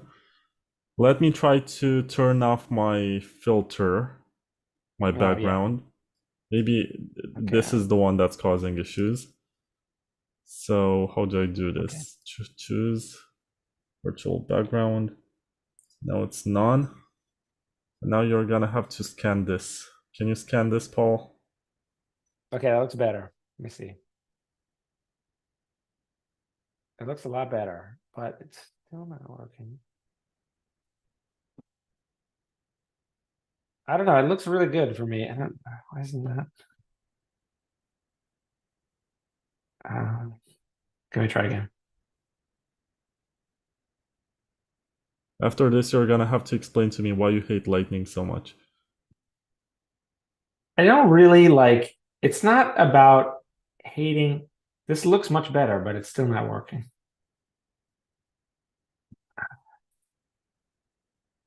Should I just send you Can you an text it invoice to on me? Telegram? Text it to me. Yeah. Send it to me on Telegram. Fine. I don't know. It doesn't look great, but it doesn't look that bad either. It looks way better than before, but it's not working. And now it's getting brighter and brighter and brighter, and it's like getting worse. I don't know. It didn't work for some reason. The QR code scanner didn't pick it up. I don't know why. This has nothing to do with Lightning and everything to do with Zoom. Probably. So let me copy this, copy to clipboard, and now I'm gonna send this to you on Telegram. I didn't put an amount. And Just Breeze send has a very something. helpful use clipboard button, which is great. I assume. Send me something very small that makes absolutely no sense, like dust, because you argued that these transactions are not economic or whatever. Okay, let's see here. Send you a little bit. We'll see if we can send you 12. How about 12 US? Oh, it worked. It worked. It worked. But that I'm was, rich. it said Phoenix to Phoenix though, so, but still, right? I think it was. You want to do Phoenix to Breeze or Phoenix to Blixt or Well, let's not chance it, okay? We finally, that already took a long time. Okay, it worked. Now I made $12 because you mentioned what you were not supposed to mention. Anyway, Yeah, but the you're person asked describing the specifically process. about it. What happens when miners can actually steal? They construct a transaction that pays out to them. And then they take basically the hash of this transaction and they insert it in where the normal withdrawal hash would go. This would alert everyone that there's a problem. Everyone who's paying attention. And then that hash needs to get basically upvoted. It starts off with like a score of 0, and each block it can be moved up at most 1 unit, or it stays where it is, or it can actually be clawed back down 1 unit but it needs to go within 6 months, which is 26,300 blocks. It needs to go up to 13,150. So that's why it has to take the wrong hash in full view of everyone must achieve a very high score. After it achieves that score, it basically whitelists the transaction for withdrawal, and they can then broadcast the evil transaction into a block months down the line. And if it's 51% hash rate, then it will take like all 6 months because they'll just barely be getting it in time once every other block or so. And then they broadcast that, and then the money is on L1 is transferred to them. And then the chain that was using that money is declares bankruptcy or whatever and is a failure. Are you sure that the chain declares bankruptcy after this coordinated 51% attack? Well, it has no L1 coins now. Before yeah, sorry, you mean the sidechain. Yes. I couldn't say which chain, the L2 chain. It used to have exactly enough coins to pay everyone out if they all withdrew, but now it has presumably 0 coins or not enough coins. Okay, so everyone who deposited their coins into that sidechain loses their deposit. Yep. Is there any justice mechanism? Well, there is nothing that will work against a hash rate majority. But that's the same with Lightning, though. That none of the Lightning or none of the Covenant justice mechanisms will work against a huge hash rate majority, which is why it's pointless to compare them, I think, in that way. Because you see what I mean? Like the huge hash rate majority, if they're willing to do this type of thing that we just discussed, they will also be able to filter out. They'll just be able to stop the Lightning justice transaction from getting into a block for 2 weeks. That's child's play.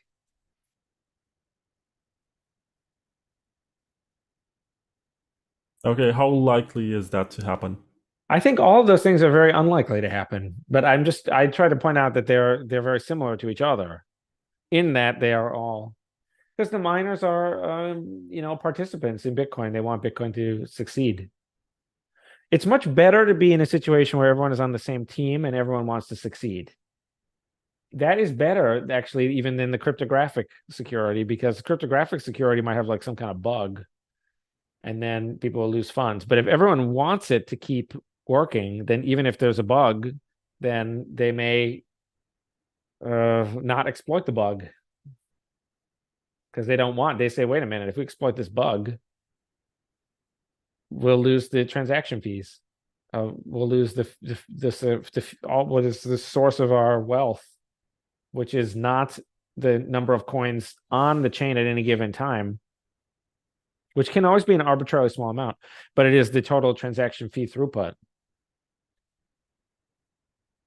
Yeah, Arbo also wants to know if everyone can interpret that hash, even a normal user. Yes. If he detects a corrupted hash, what can he do to prevent it?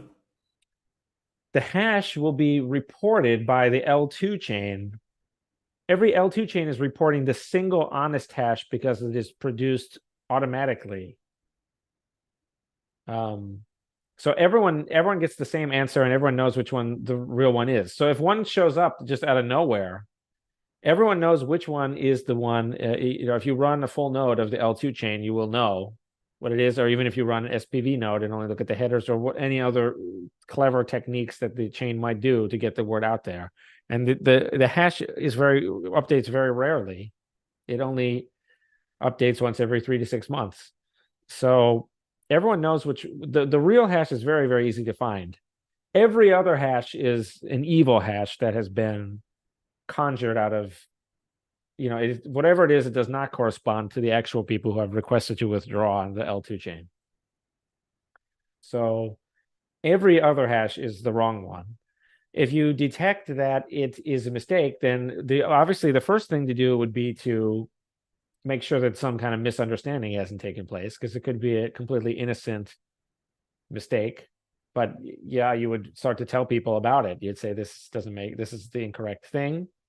You can always put a new hash in, and when the new hash is upvoted, all the others are downvoted automatically. So only one can make forward progress towards the goal, because only one of them is correct. So there's never a scenario where two are correct. So you would start like anything else. You would think that there's a dispute, and then you would slowly escalate further and further and further. You might try to figure out who's doing this wrongdoing and who is responding the wrong way. You could figure out if certain mining pools support this error, or if they are in fact behind it. You could explain to the hash people, the individual hashers who are not the mining pools, why this pool may be doing something that benefits the pool, but it will in the long run hurt the hashers, because the value of the long run transaction fees may be much higher than what can be taken in 3 months. So you could appeal to them to switch pools. You could try all kinds of things. Arbo also, he seems to be monopolizing the conversation. So Arbo, just so you know, this is your last question. I'm gonna have to pick up some others. But he says, what if the sidechain becomes as big as L1 and governments take control of it just to destroy Bitcoin? Is there any way to prevent this? Well, if it's the case that it becomes very big and then it is taken over and destroyed, you can always fall back to L1 and then just try again, make the same thing a second time, or make 10 things that are 1/10 as large. I wouldn't really worry about that. That sounds like a pretty good scenario. So you're saying that there's a self-regulating mechanism that they can might want fail to prevent safely this? without taking the whole thing down. So it's not like L1. It's not like an infinite L1 block where the network just stops working. With this, the L2 network is just paused temporarily until the new network comes back. And meanwhile, L1 is still small, and it's still a small block size. It still works just fine. So that doesn't sound like such a bad scenario to me. I would think that proves. I mean, we currently live in a situation where most of the financial system is already controlled by the government in that way. So we're already in that world. So if we could switch that to everyone at least being a user of Bitcoin temporarily, and then have a small setback and then try again, that seems like an improvement relative to where we are now. Okay. I don't think Arbo has any more questions, but he did make an observation before this that he said that nobody wants sidechains, so how can you activate that? I think that there will be a lot of demand for sidechains. I think it will be much more than. I think there's really the truth is there's no demand for Lightning.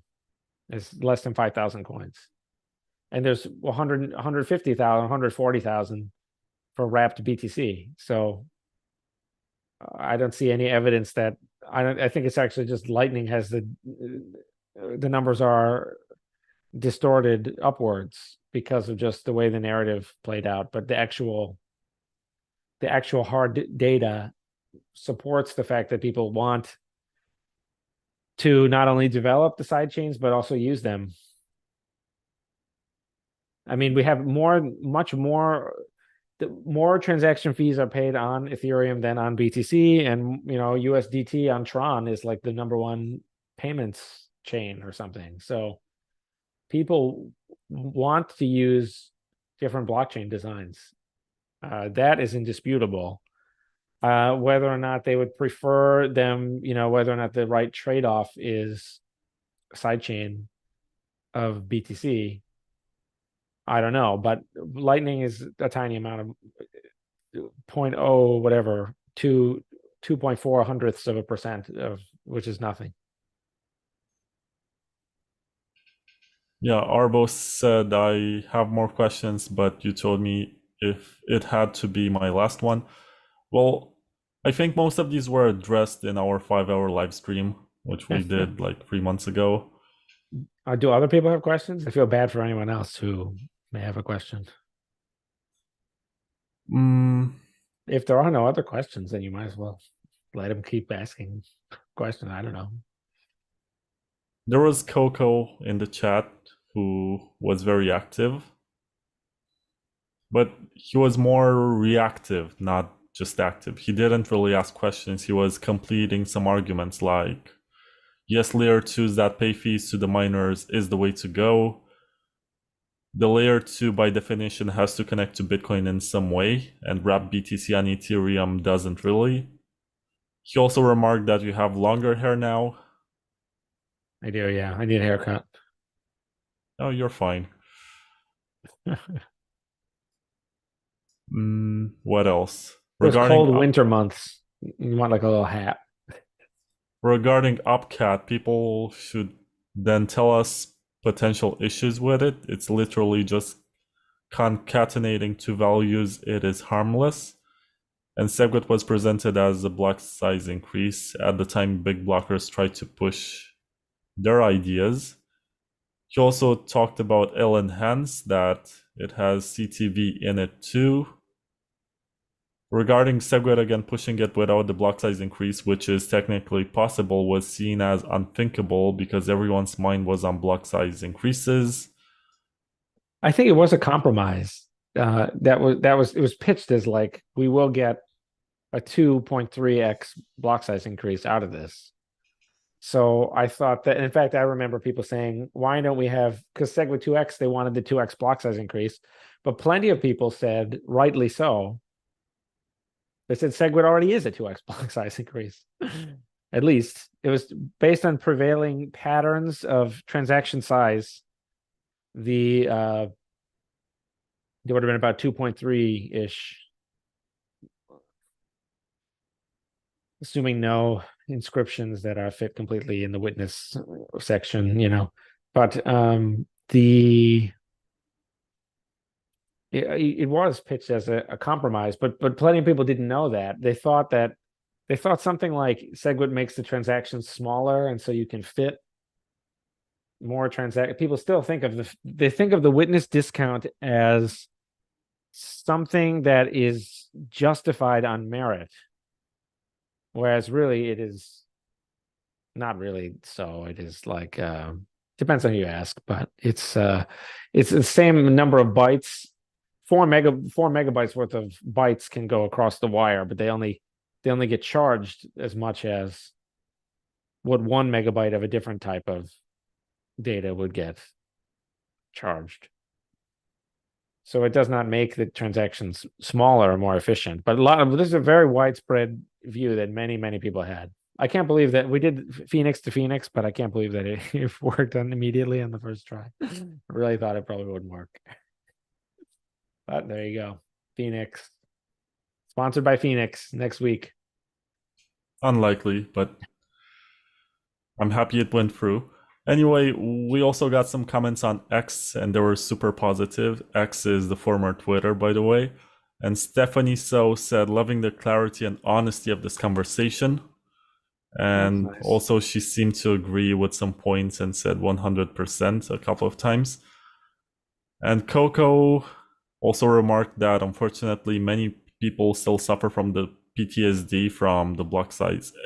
Yes, this is terrible. This has caused nothing but, and this has allowed certain people to work their way up, the wrong kind of person to work their way up the totem pole and deceive a bunch of innocent victims into, joining the weird cult.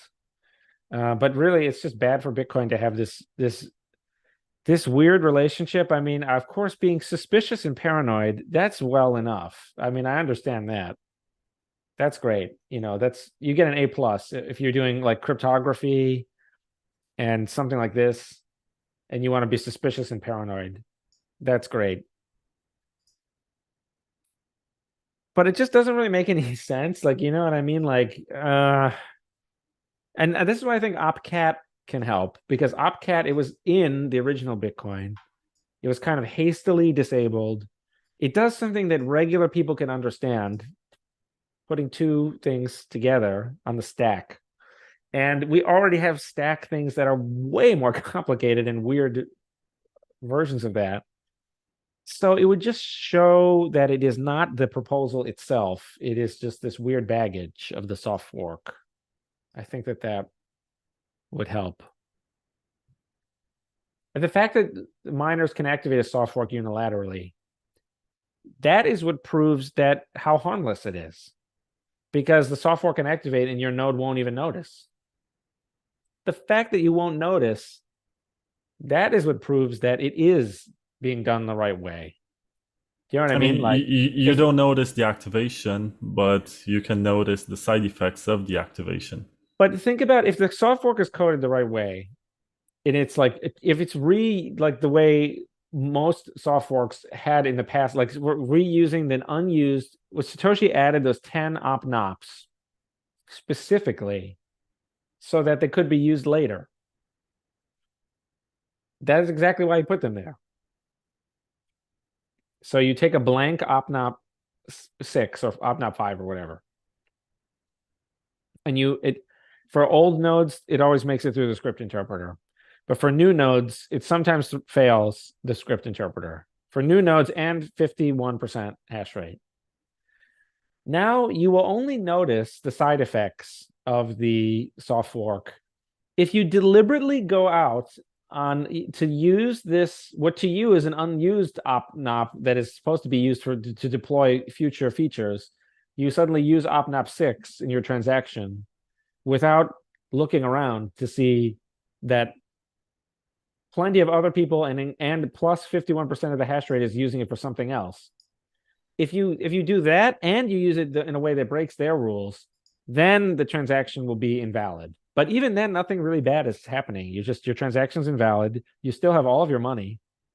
You just redo the transaction some other way, with either using op-nop 6 differently or using op-nop 9 or using nothing, not using that at all. So what you notice is very, very limited. You may, in a very, very, very bizarre adversarial edge case where people disagree about activating the soft fork, you might see some blocks get reorged, which is not good.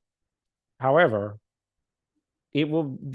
blocks get accidentally orphaned and reorged naturally all the time, just based on like bad luck and laws of physics. So it's not even that It's not getting a new category of thing. The same thing already happens. It really isn't a category of thing that you would not notice. The irony is that some things like SegWit and even script versioning, and those are very big, huge changes that are not. So I think SegWit and Tap, really SegWit in particular, was almost not really. It was barely a. It wasn't a soft fork in the same way. Check lock time verify just took opnop2, and it was basically like post dating a check. It says this transaction is not valid until this block height, and there's nothing controversial about that. That's a very different type of thing, and so is in CTV and other things. These other things, when you repurpose an opcode,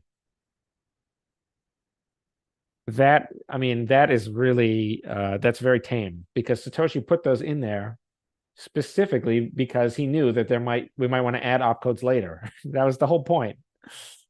So so I don't know, that it's really a big stretch to say that this is some kind of like, it's really not even a change to the protocol, because you can ignore it completely if you wish, and also the protocol has these blank slots, and there are an unlimited number of these. There are only 10, it's true, but you can do a thing where if we use op9, then it checks the next 2 bytes to see, like, then you can count to 100, and then you could say if the next 2 bytes are 99,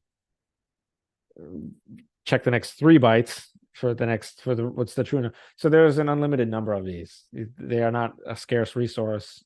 They are supposed to be used this way. So yeah, it just shows you how messed up everyone has gotten, I think. Well, this is a side note. I'm a nerd. In my previous life, I was into constitutionalism. And the fact that we have these 10 opnops, it sounds a bit like not just the 10 commandments, because I'm not a religious nut. I'm not Luke to link everything to the Bible, but you have the Bill of Rights. And it almost seems like Satoshi left us, the founding father left us the 10 Bill of Rights, and we're not using them. Yeah. I don't know how well that analogy works, because of course the Bill of Rights were amendments, changes or whatever to the Constitution, but each amendment was theoretically, it's important to note that the amendments, especially the first 10, those were really, I think, the Constitution itself is supposed to declare what the government cannot do. And in the 10 amendments in particular, like the first one says Congress shall make no law, interfering with freedom of speech, freedom of religion, etc., freedom of the press, the right to peacefully assemble, and the right to petition the government for the redress of grievances. See, I know all 5. But they're saying it's like a covenant in a way, but they're saying things that the government cannot do. They're shrinking, so they're very soft fork like. They're shrinking the design space of Bitcoin, or whatever, the state space. You're saying thou shall not use, the Bitcoin protocol shall not use opnop2 for anything other than check lock time verify. You're such a nerd, Paul. I can't believe this. Anyway, Dan Anderson said up_full_send. I'm not sure what that one is. Is that to empty your wallet? I don't know. And Yeah, Coco also remarked that Taproot added a bunch of new opnops, which they call up_success. So we have plenty. Indeed. Taproot has its own tap script thing. I don't know how many people will find this interesting, but they have their own thing. Yes, it's not a scarce resource. You only need one, and then you have infinite, basically. Although when Satoshi added them the first time, I think I'm almost certain that was a hard fork, and I think Eric Lombroso also agrees, and also presented at the first Breaking Bitcoin in Amsterdam, I think. But because they were not there before, those were all fail, and then they were basically all anyone can spend op success. And so just a little random historical fact for you. But that in those days, you could, that would be one of only a few hard forks. One of which would be, I think, changing to the longest, from longest chain to heaviest chain, I think is also a hard fork, because if you don't upgrade, it's quite likely that you'll be on the wrong chain. Although not inevitably. But it becomes increasingly likely that you will be on the wrong chain, so it's a mandatory upgrade. Now we have something very spicy. First of all, there is Coco in the chat who agrees with you. Does he work for Layer 2 Labs? If he doesn't, give him a job. Anyway, Coco? Arbo said you clearly won the debate against Giacomo Zucco, yet he hasn't changed his position at all. Do you have thoughts on that? Yeah, I thought that was very interesting when he had this conversation, because I had no idea. He was going to do a thing on what shall not be named. You almost got me. I was almost going to say it. Okay, wait. What's the context? When did the debate take place? Where can people find this? There was Bitcoin Amsterdam, and last year, in this most 2023. recent, like a few months ago. Yeah, it was like October, I think. Mm-hmm. That sound right? And he was going to give a talk on letter, number. That was just it. It was just going to be him, but they didn't know that Paul is here. So he's like, let's turn it into a debate. And then they said, let's have someone, I guess Aaron or someone, moderate it. But then Giacomo said, I think we probably don't need it. So it's just the two of us, which I thought was a better format, honestly. But then, yeah, I just like said, like, this is what this is. And then he spent the whole time like complaining about like, this is being promoted the wrong way, or like the tone. And then at the end, I don't know, he sort of like, he didn't really, it's weird. He doesn't seem to really disagree. I don't know. It's hard to, I think it's a very good question that the person asked, because I think it's probably, to be honest with you, it's probably just like a RGB compete. They think it's a competing project, probably. I think that's what it all comes down to. Is I think it's probably most of the explanation. I think that's also why Peter Todd doesn't like Drivechains, because oh shit, Boom. I'm supposed to drink. You did it. Anyway, horrible. So Peter Todd has been thinking about sidechains since at least 2013. Long time. Yeah, long time, very long time. And it almost seems like, I don't think he gave up on the idea. Maybe that he wants to come up with something better to one-up you. And maybe that he thinks that what I'm not supposed to say can be improved upon. Yes, he likes the so-called client-side validation, and so do I. Everyone wants this. This is the whole problem of the blockchain, is it's a global state. And that is hard to grow to the whole world because of this O(n) squared thing. It's never literally O(n) squared anywhere, but I think we all understand that it's like you have all the people in the world are like rows of a table, and then all the other people of the world are 8 billion rows, 8 billion columns. There's nothing literally O(n) squared, but it's like that's the state is growing. So the state of the software. And so you want to only have what he wants is something like where each user they're responsible for tracking their own coins, and even the miners aren't in on it. So he doesn't even want the miners in on it at all, and he doesn't even want anyone in on it at all. So he doesn't want any shared state. Whereas I think it's actually not so bad, because in thing that cannot be named, even like I have done some math. So for example, with Solana, you could check like Solana has been some of the most disrespectful to the node costs at first, because at one point there was only like one Solana node and everyone was making fun of Solana. I remember January of, I think, 2022, everyone was making fun of Solana all the time, including me. And an insider contacted me and told me they're down to just one node in a data center. That's how bad it is. Someone told me that. But after now they've been doing more engineering, or they're working on that problem or something. And apparently now you can look it up. There's online calculators. I asked some friends. I asked some people who I thought would know. I looked it up. I cross compared. It's something like $3,000 to $15,000 a year to run a node. And now there's money more than one. So that's a lot, but that's not like the end of that's not Armageddon. You know what I mean?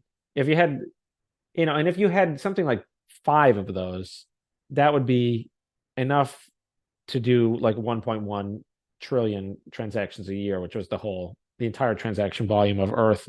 As near as I could estimate it, I just, it's not easy to estimate such things, but I gave it a try. And that was kind of what I came up with. So you see,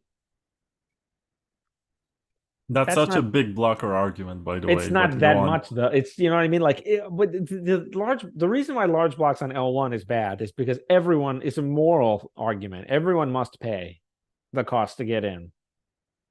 And so not only is it bad whenever that goes up, it's just kind of bad not to care about keeping it down. Does that make sense? You have to just take a polite interest in keeping it down. Because if it goes up and up and up, it'll be like the debt ceiling, and then we'll be doomed. But really, the actual numbers are not. I mean, this is, there's a lot of people out there who can pay $3,000 or $15,000 a year. Is certainly, I'm not suggesting we do, but I have done my own math on, for example, if there were hypothetically, I just did this for fun. I'm not suggesting that this is totally unnecessary that we would ever have to do this, but I'm just saying a 1 gigabyte block size node. I've calculated that to only be like a few $100s a month and like $2,500 up front, and that was years ago. I bet the cost has actually fallen. And this does not include things like keeping the bandwidth private, which is very important. But again, in my universe, there's special chains for privacy only that are slightly more expensive. And then there's other chains that are less decentralized, less private, but cheaper and easier to run. So I think you have a big space of all these different chains of every different shape and size. And so that is not, and you would only with one that's complete and total overkill. And even you'd have to get up to 9 of those, and then you would have the transaction throughput of the world. But they would be geographically distributed. So you'd have like the North America one, and you'd have like the Europe one, the Asia one, whatever. Rest of world. So you'd probably only need to run the one. It's just not like if it were impossible. And just think also, everyone's getting rich. People get, just on average, laws of economics, every human being is getting wealthier in terms of how much money the average person gets in an average year. And the costs of all these things, bandwidth, CPU, hard drive, those things are all falling. And then with the right engineering, like Solana correctly shows, that you can take a problem that's really, really, really difficult, and you find what's the bottleneck? Why is it? Where does it be? What's the thing that's costing us the most? We'll focus our engineering on that. Okay, what's the next bottleneck? What's the next?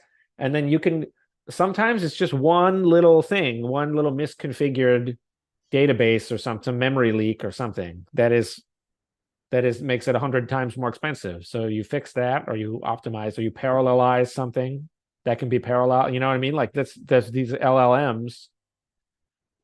If you couldn't do them on GPUs, they would be impossible. But because we've already live in a world where people buy nice gaming hardware and use it for mining, even, that the GPUs are so strong, something that would normally not be computable in the human lifetime can be. Everyone can download Midjourney and have it run on their desktop and just use their own GPU and do it.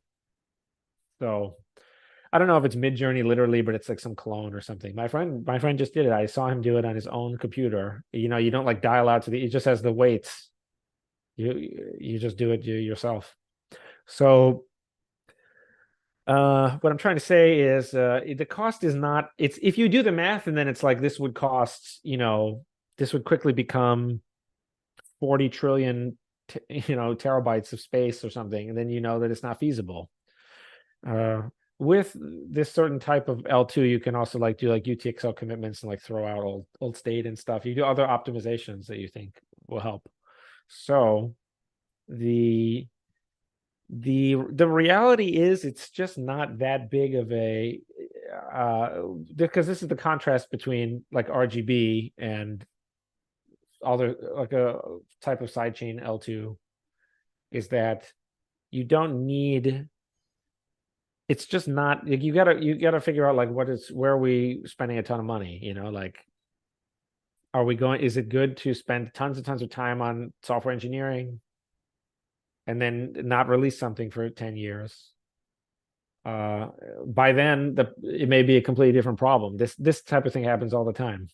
There's a whole book about this called The Innovator's Dilemma, about the innovation changes, the consumer's expectations change, all the other parts of the economy will change. So you can get very good at building a certain thing that people no longer want, like you can build the best, horse and buggy carriage, and you finally finish it, and that's the year the car goes mainstream or something like that. So things have it's very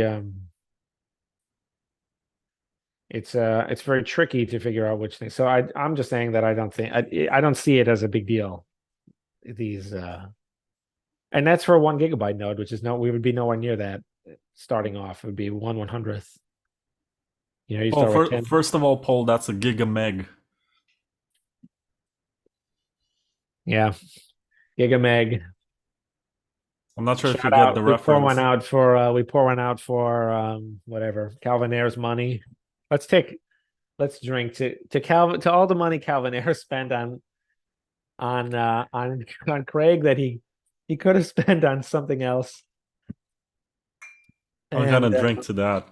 We'll drink to that. Just think of, he could have spent it on any number of vices or I mean, this was a pretty dangerous vice, I gotta admit.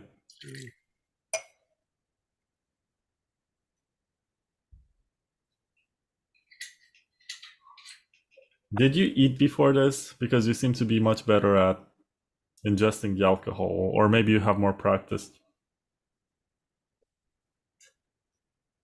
I ate a big meal, and it's also not great to drink right after eating, but I think I left just the right amount of time in between, so I'm nice and full. I had my delicious lobster ravioli pasta. It was so good. Yeah, the Polish lunch, right?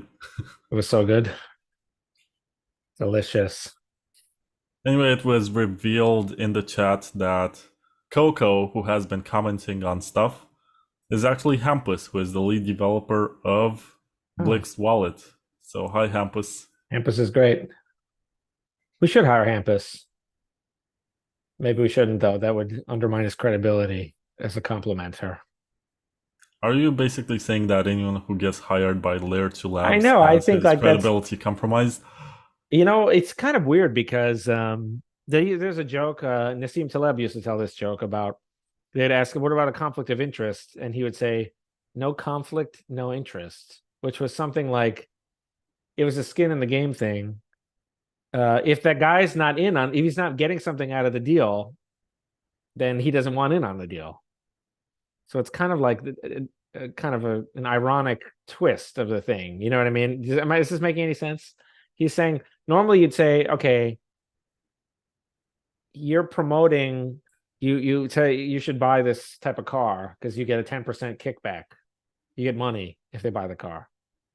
So that's a conflict of interest because maybe they care about your interests, but maybe they also care about the 10% they get if they sell this car.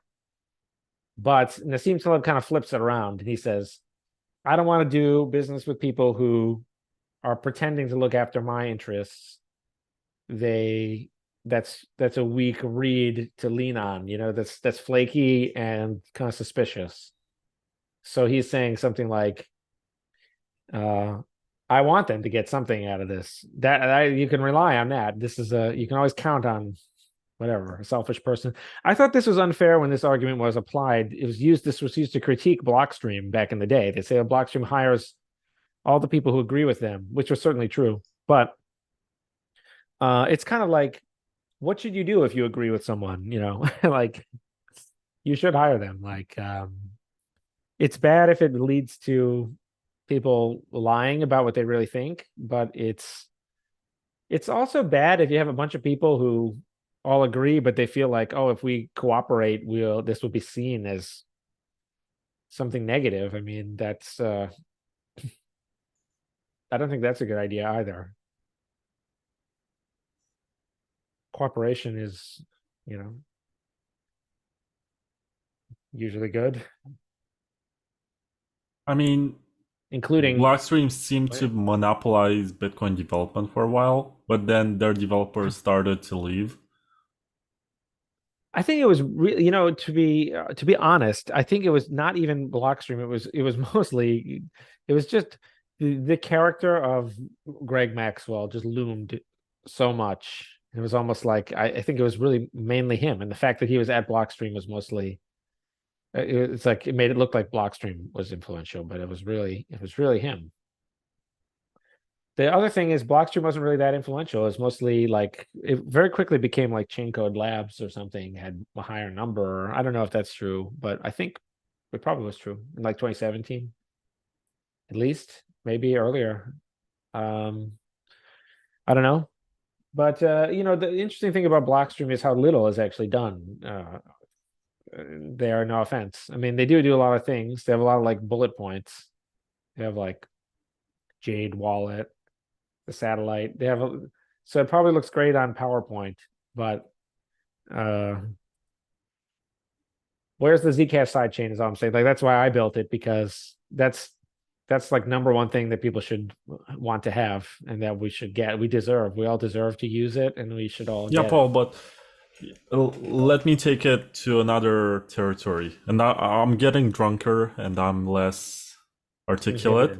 Yeah. But you're the kind of person who looks into the kind of innovation that happens on other chains, right? You looked at Zcash. They were able to do these Halo 2 transactions, which are smaller than SegWit transactions. And they're also privacy friendly. But the conversation in Bitcoin still to this day is that confidential transactions are too large and they don't scale. Yeah. And they're terrible, and therefore we should not ever have them. Nobody, I mean, it's a bad idea to say nobody. Very few people look into other chains to see because it's not just shitcoinery. Of course, they have the shitcoin, but there is the cryptographic stuff that's being built and it's being researched, sometimes for other purposes. But Zcash has UTXOs, has an architecture very similar to Bitcoin's, and has an opt-in privacy. So theoretically, we can take their signatures and soft fork them into Bitcoin and make Bitcoin more efficient. I think Zuko actually was one of the first people to blog about Bitcoin back in 2009. So I'm pretty sure that he's playing some sort of villain part right now, trying to say, no, Bitcoin is not good enough and Zcash is the HTTPS. Yeah, I remember him saying that. Yeah, it was his metaphor. But I'm pretty sure that he's building something that will be useful for Bitcoin at one point. But what I'm trying to say here is that you take your time to research what other chains are doing, whereas Blockstream does not. So Blockstream would never say, let's have a Zcash sidechain, because first of all, it's not engineered by them. And secondly, they're still promoting their own technology, which is confidential transactions that are based on some 2014, 2015 research. By this time, it's pretty obsolete. Not even... Does Monero still use that? If someone knows, I think they use bulletproofs, but a bulletproof is still more than 3 times larger than at last I checked, which this may have changed. I think it was 2019 that I last checked, so that's actually been a long time. But they're still more than like 3 times larger than like a normal 200 byte Bitcoin transaction.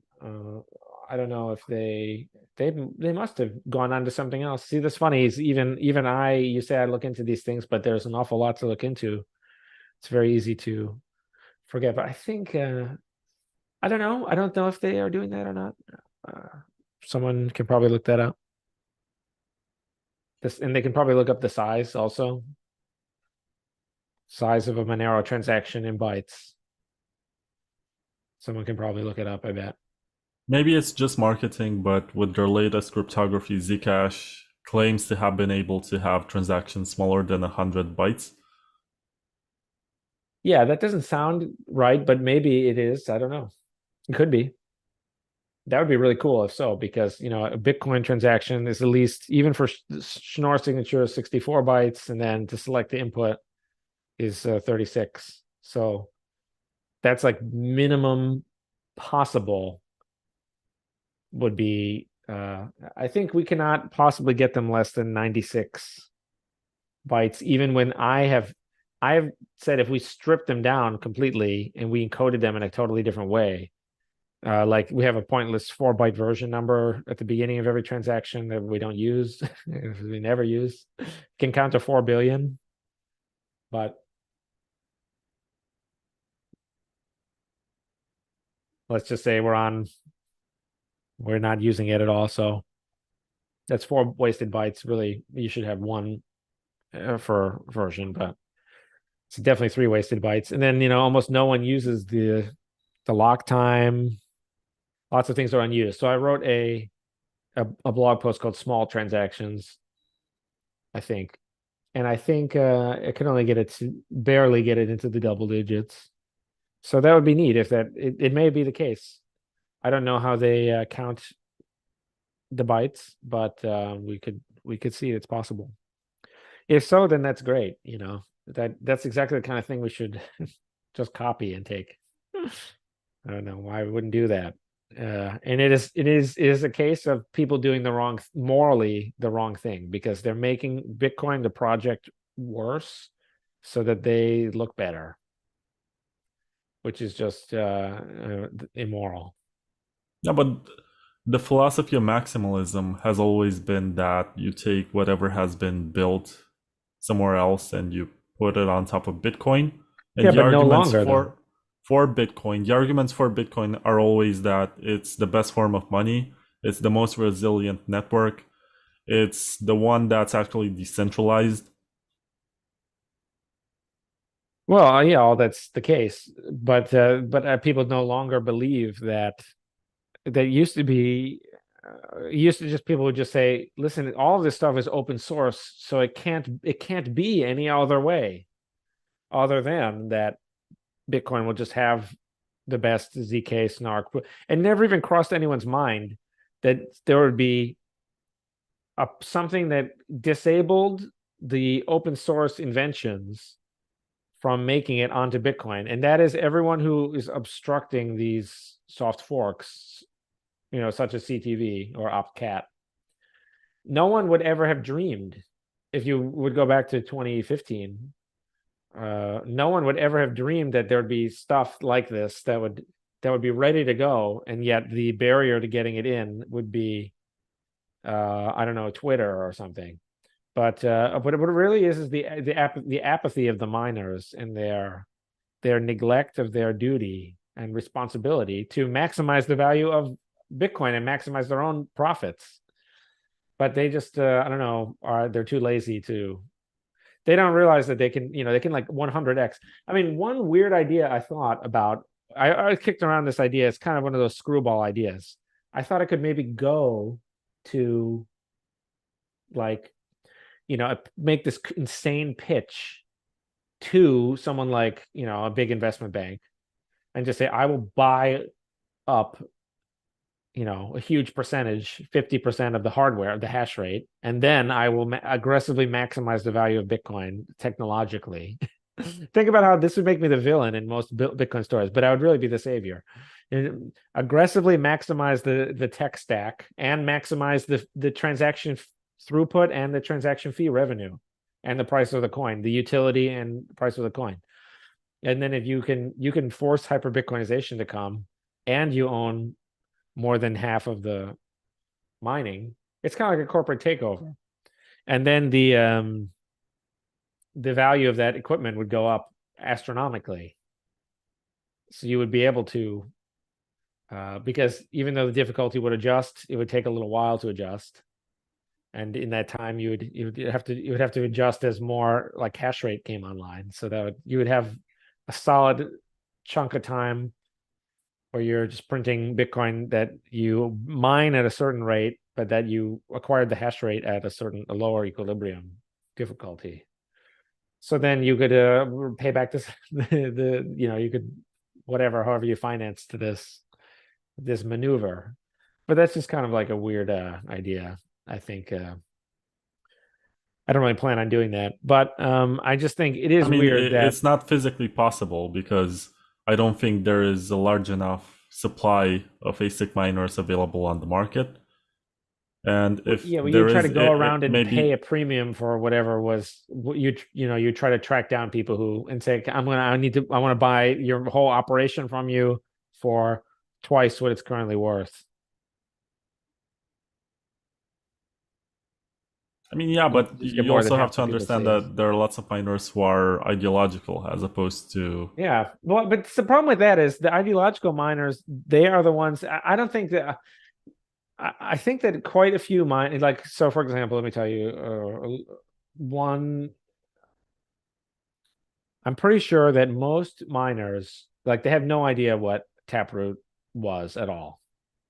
So like even big miners, the pool would call them and ask them, or would try to get information like, hey, should we signal for a speedy trial or whatever for Taproot?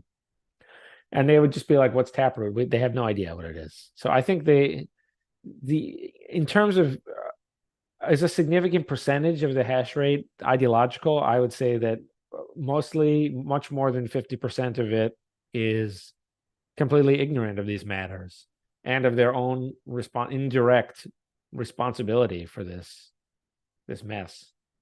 Most of it is because of SegWit2x and the scaling war and then the nuts. But it's also like the miners could also fix that. They could just say, in a way, there's a new blockade. The past blockade of SegWit, that was wrong, but now we've replied to that by doing the same mistake where we just don't activate these soft forks we have a new SegWit blockade, which is just for opcat instead. And the miners, instead of blocking it actively, they're blocking with this sort of apathy and neglect of the scenario, which they should not do, and they'll collectively make much more money if they were to stop doing this. But for some reason, it's just very complicated to them, I suppose, or they don't want to. I don't know. I can't really explain it. Maybe that they're afraid that they're gonna use some of their users if they take sides in politics. So far, I think the miners have been super nice. Maybe because the fees and the incentives added up and they have been profitable. But it seems like mining pools stayed out of politics. I know, but the apathy and neglect that's different than to not get involved is not always the right decision. George Orwell wrote something about it's not possible to be neutral in a war such as the current one. He was talking about World War II. Some people tried, but then, like Switzerland, but then they get made fun of. People would say, oh, do you need help storing your gold, Hitler? What have you been up to lately? Oh, wait, don't tell me. I want to be able to say that I don't know.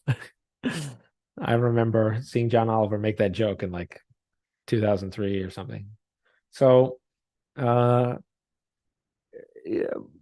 but yeah, there's certain things you really shouldn't be neutral in the face of. They're not, especially when they affect you in a negative way.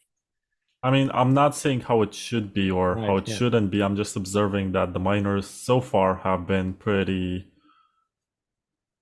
apathetic to politics. I mean, yes, but there was that whole situation with Bitmain, I think, and that's where it changed. Jihan was very active in politics. Right. Well, that was the problem. Was I thought they had a number of very mistaken beliefs, so they did not look into it the right way. and we all suffer as a result. I mean, you know what I Maybe. mean, right? Like they saying the idea that we should burn a hard fork to 2x the block size is not a great idea. And it was, it was not it was a very unpopular idea, and there were other things that could have done. Could have done a lot of things differently. So it was no, they didn't have an answer to how big should the block size actually be then. And in fact, plenty of people said, such people such as Gavin Andreessen, they said stuff like nobody is advocating an unlimited block size. So you had someone who wanted a large blocker saying unlimited block size is bad, just flatly saying that. So this just opens the question. All I'm saying is it was confusing from a messaging point of view.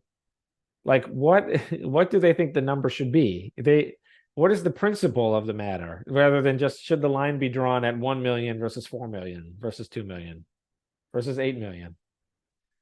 Very few people had only Luke was one of the few people who said the block size should be smaller, and he had an actual reason. He had numbers based on initial block download and things like that. So he was one of the few people that had an actual principle of the matter, and plenty of people just said, this is the status quo. This is what the protocol was when I bought these coins. This is the deal. I want to be able to run a node. This is going to make my node more expensive. I'm complaining. I don't want to do this. So a couple of people had that principle.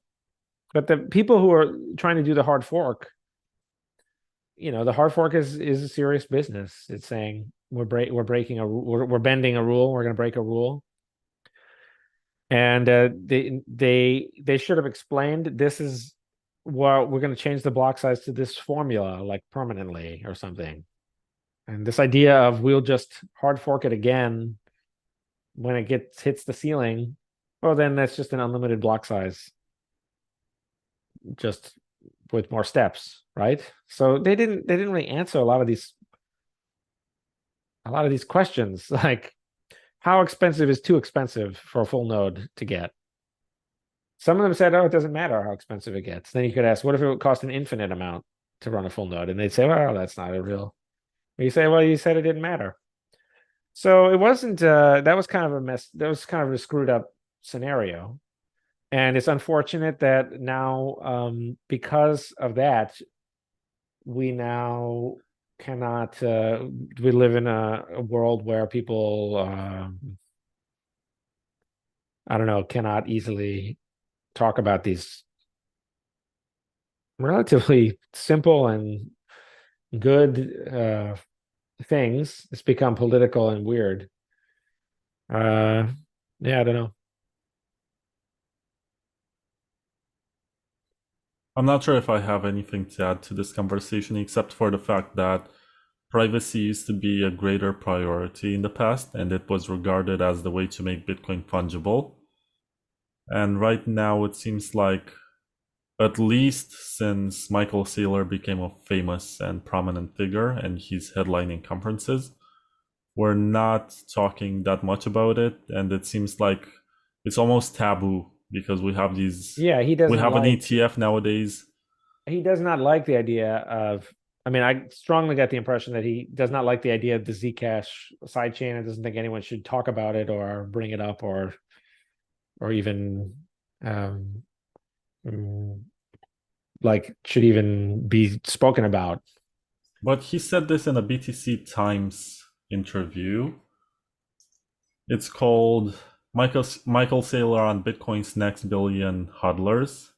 It's an interview with Elaine Wu, or Elaine Au. I'm not sure how you pronounce that. It's OU. And he says, and these are quotes, stop talking about regulatory arbitrage, censorship resistance, privacy, and tax evasion, because they're bad ideas. We hate that. And then Elaine added, the conversation began with a huge letdown. I asked Michael Saylor what could motivate greater institutional investment in Bitcoin. After all, if Bitcoin is going to the moon, we're gonna need a lot of deep pockets to climb on board. And this is another quote: "People with billions of dollars don't want to invest in crypto networks that support anarchists," Saylor explained. "Anything that advertises privacy and freedom from government theft becomes a direct enemy of the FBI, Interpol, and every other law enforcement agency on the planet." I asked a Saylor if this was a marketing problem, and he replied, "It's a matter of emphasis. The industry would benefit if we didn't call Bitcoin a cryptocurrency, but a crypto asset. As a currency, Bitcoin not only competes with the Treasury and the Federal Reserve, it also implies a payment network to compete with Square, Apple Pay, Alipay, and other services that are both faster and cheaper." Anyway, this was from 2020, from December 2020. So it was still Michael Saylor's first year when he was still cool and everyone was calling themselves a cyber hornet, was submissive to the Giga Chad, and they were happy that he was pumping our bags. And somehow this interview flew under the radar. It was not too much promoted. This was 3 years ago in 1 month. I think he thinks of it. Let me finish. Since then, he was able to establish the Bitcoin Mining Council in North America, and he's basically creating this framework of self-regulation for what miners should do in North America. And this was in response to Elon Musk's criticism that Bitcoin mining is damaging the environment, and this was the reason why he supposedly, I suppose it had nothing to do with manipulating markets, but he removed Bitcoin as a payment method from the Tesla store. So it seems like Michael Saylor became part of the culture. He's ingrained with what Bitcoin is. I know people on Twitter/X who claim that Michael Saylor is Satoshi and he finally returned, and right now he is proving to the rest of the world how they should invest in this. And MicroStrategy is leveraged into Bitcoin. They have a pretty low leverage, but it's still leveraged, and they print more shares, they sell them to raise money, and they buy more Bitcoin. But their intentions are totally the opposite of the intentions of those who first got into Bitcoin and saw some value in it. They didn't care much about the stock market. They didn't want this to be necessarily a commodity, something that you trade on institutional trading desks. They just wanted to compete with the dollar. They wanted to create a parallel monetary network. It seems like we are losing that focus, even with the Lightning Network, which was supposed to be the fast way to move Bitcoins. Right now, they're investing most money into putting the dollar on it, and some of the privacy features that were presented for Lightning are no longer a priority. I don't know. Even in the case of Lightning Labs, they were working on improving it, but they got a lot of funding for Taro, which was renamed as Taproot Assets. And they're working on that one. So long rant, but I don't think many of the ideas that you're presenting with the stuff that we're not mentioning are gonna get much traction in the future. Maybe some OGs are gonna care about that and provide liquidity, but the new users, they're gonna scream shitcoin in big blocks.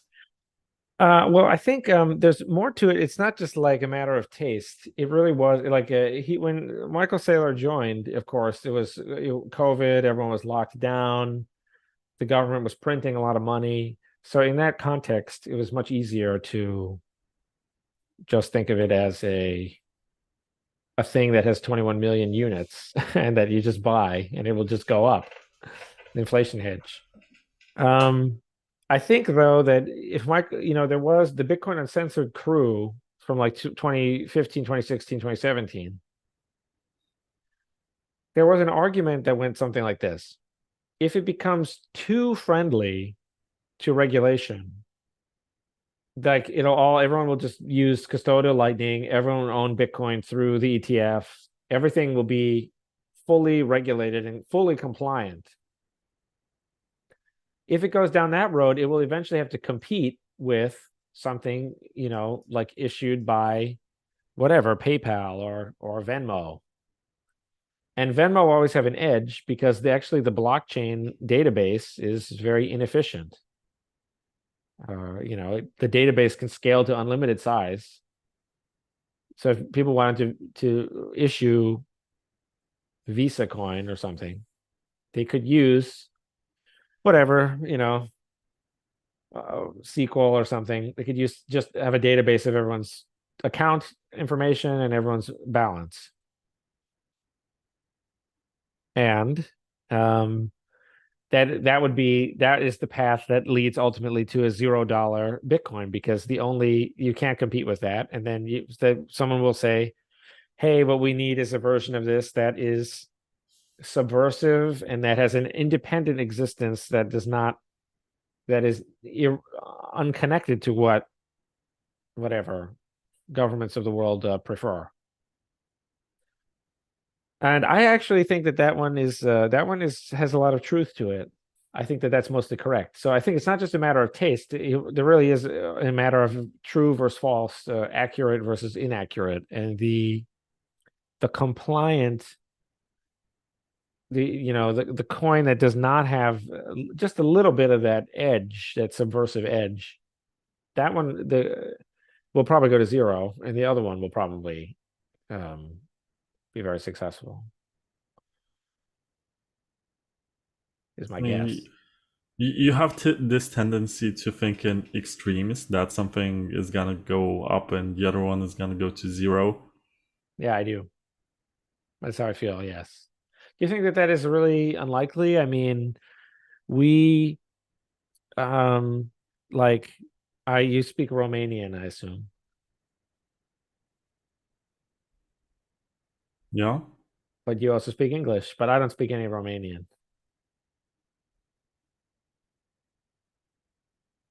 I'm trying to understand your point. Well, let's fast forward 50 years. How many people in Romania are still going to speak Romanian? I mean, that's not the best of examples because Probably a lot of them will be speaking English, though. we kept our language through thousands of years and we have had Slavic influences and they still haven't changed our language. They just added words. Yeah, sure, but that probably, but of course, like it already happened with like a French Canadian. French is sort of dying out in Canada somewhat, but that's just a tendency that it's just life is easier when you coordinate with people in the same way, and money is something where you really need to coordinate with people, and it's not good for two people to have different, like if you go to a different country, you have to convert, just like when you have to convert the language, you have to say, what does this mean in the language that I understand? You see all the prices, you have to convert the prices. What is this price in whatever, in dollars for my case, to figure out what does it really mean? And people don't like that. And we only have one. We have the QWERTY keyboard. I mean, people, they have their computer interpret the QWERTY keyboard that they buy with Dvorak or something. But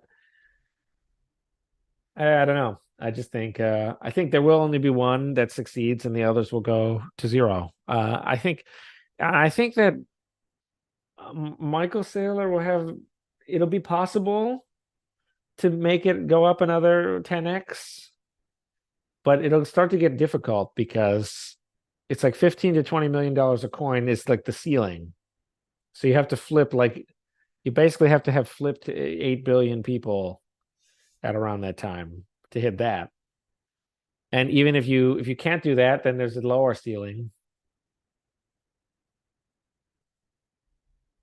I don't know why he doesn't. I truthfully don't know why he doesn't understand the value of, for example, the Zcash sidechain that he like sort of reject, or he appears to reject utterly. I don't know if this is maybe secretly down deep, he actually is hoping and praying for the Zcash sidechain, and he's doing a big performance and saying that he doesn't want that type of thing. But I would think if you're rich, you would know how annoying it is to have other people know about how much money you have. I would think. if I were rich, my number one priority would be making everyone forget about it, and making it really unclear exactly how much money does that person have. So you would think that that people would get it, but I don't know. We have two more questions in the chat. One is from Jack Kensick, and he says, "Is there a reason to go to conferences anymore?" Oh yes, you're gonna discover that Twitter is an echo chamber, and everyone is LARPing, and they're not like that in real life. Even That's true.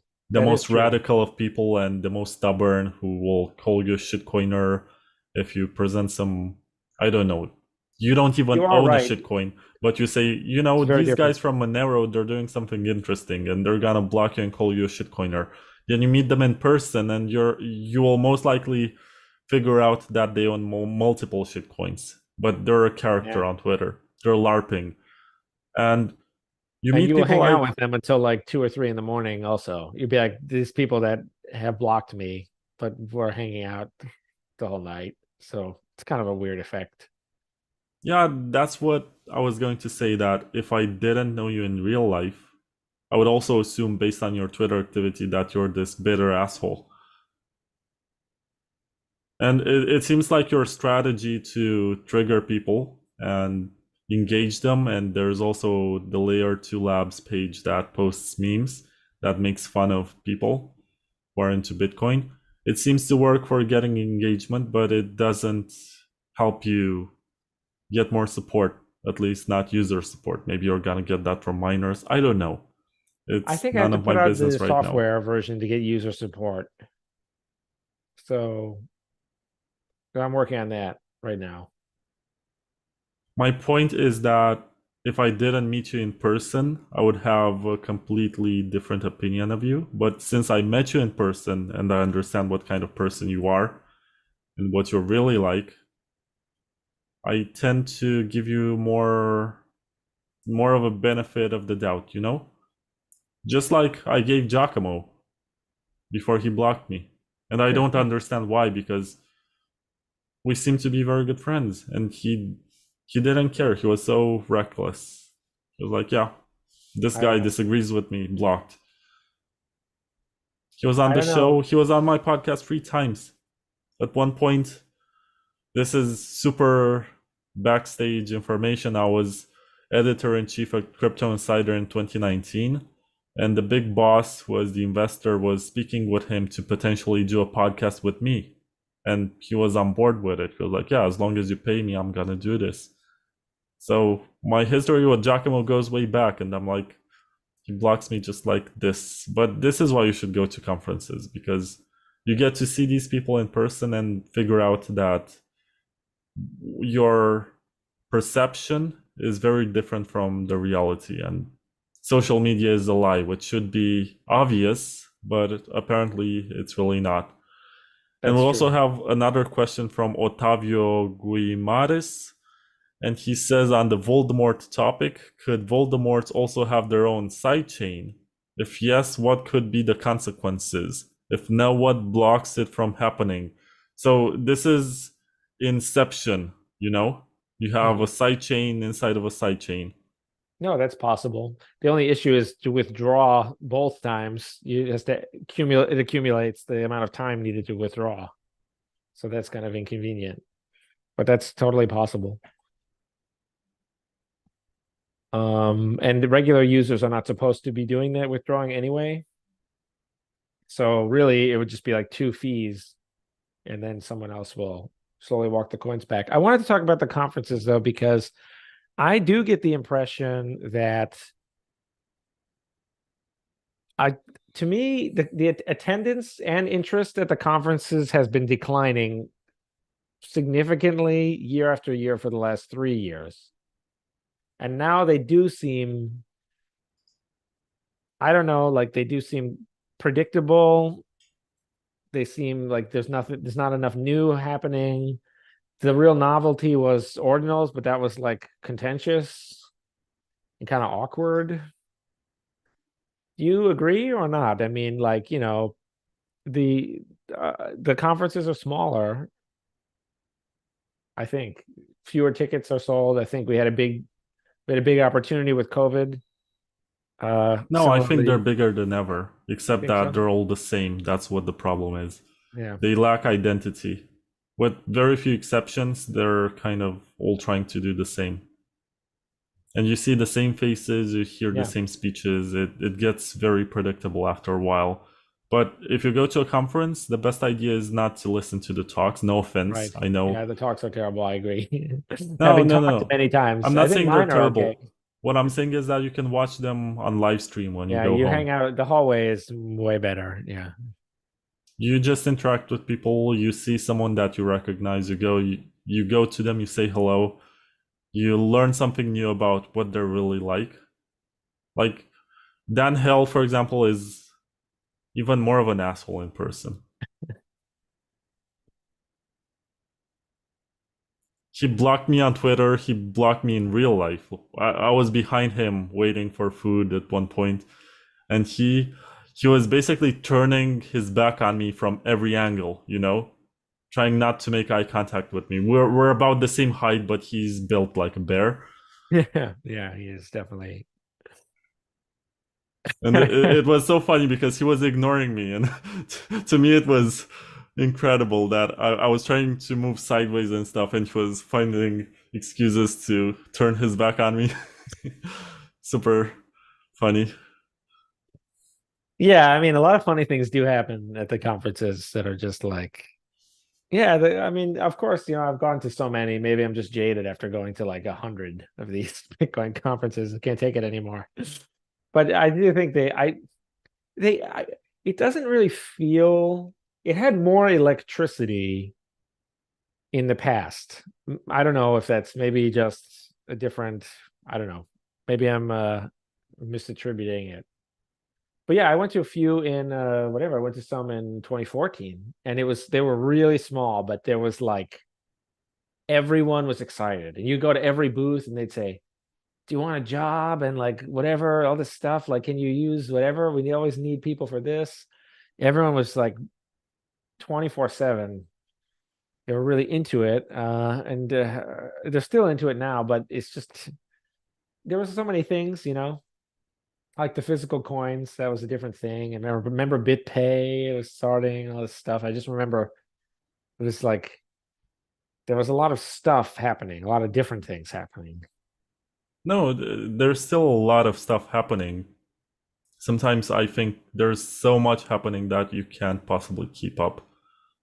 And I'm Yeah. not sure if that's a problem. It's a good problem to have so many projects that it's very hard to remember to how many mining services you spoke, or how many hardware wallets are out there, or how many of these seed plays. By the way, get a crypto steal if you haven't already. Promo code BTC2KVR. But there are lots of clones of this. Crypto steal is the OG one, the one that came first and everyone copied them. And they're still made in Europe, so they have very high quality standard. Anyway, my point with this is that there's a lot happening, and I agree with you that it's easy to get jaded if you go to a large number of conferences. But I remember the first time when I went to Baltic Honey Badger, it was so exciting. I mean, that one's a great one. I like that one a lot. It was so exciting. I was watching the stage, I was Okay, but captivated. let me give you this. Let me pitch you this on Baltic Honey Badger, which is this is not. Don't read too much into this. Anyone who's listening who loves Baltic Honey, but we did the two Baltic Honey Badgers ago. I was there, and we did the unpopular opinions panel, and we had a great time. And they just let us keep going, so it was like 2 hours long, and it was great. I thought everyone was in the room. Everyone was paying attention. I thought people were laughing. And then this year it was like short, and it was kind of Oh, come on, um, you got Robert Breedlove to moderate. But you aren't there.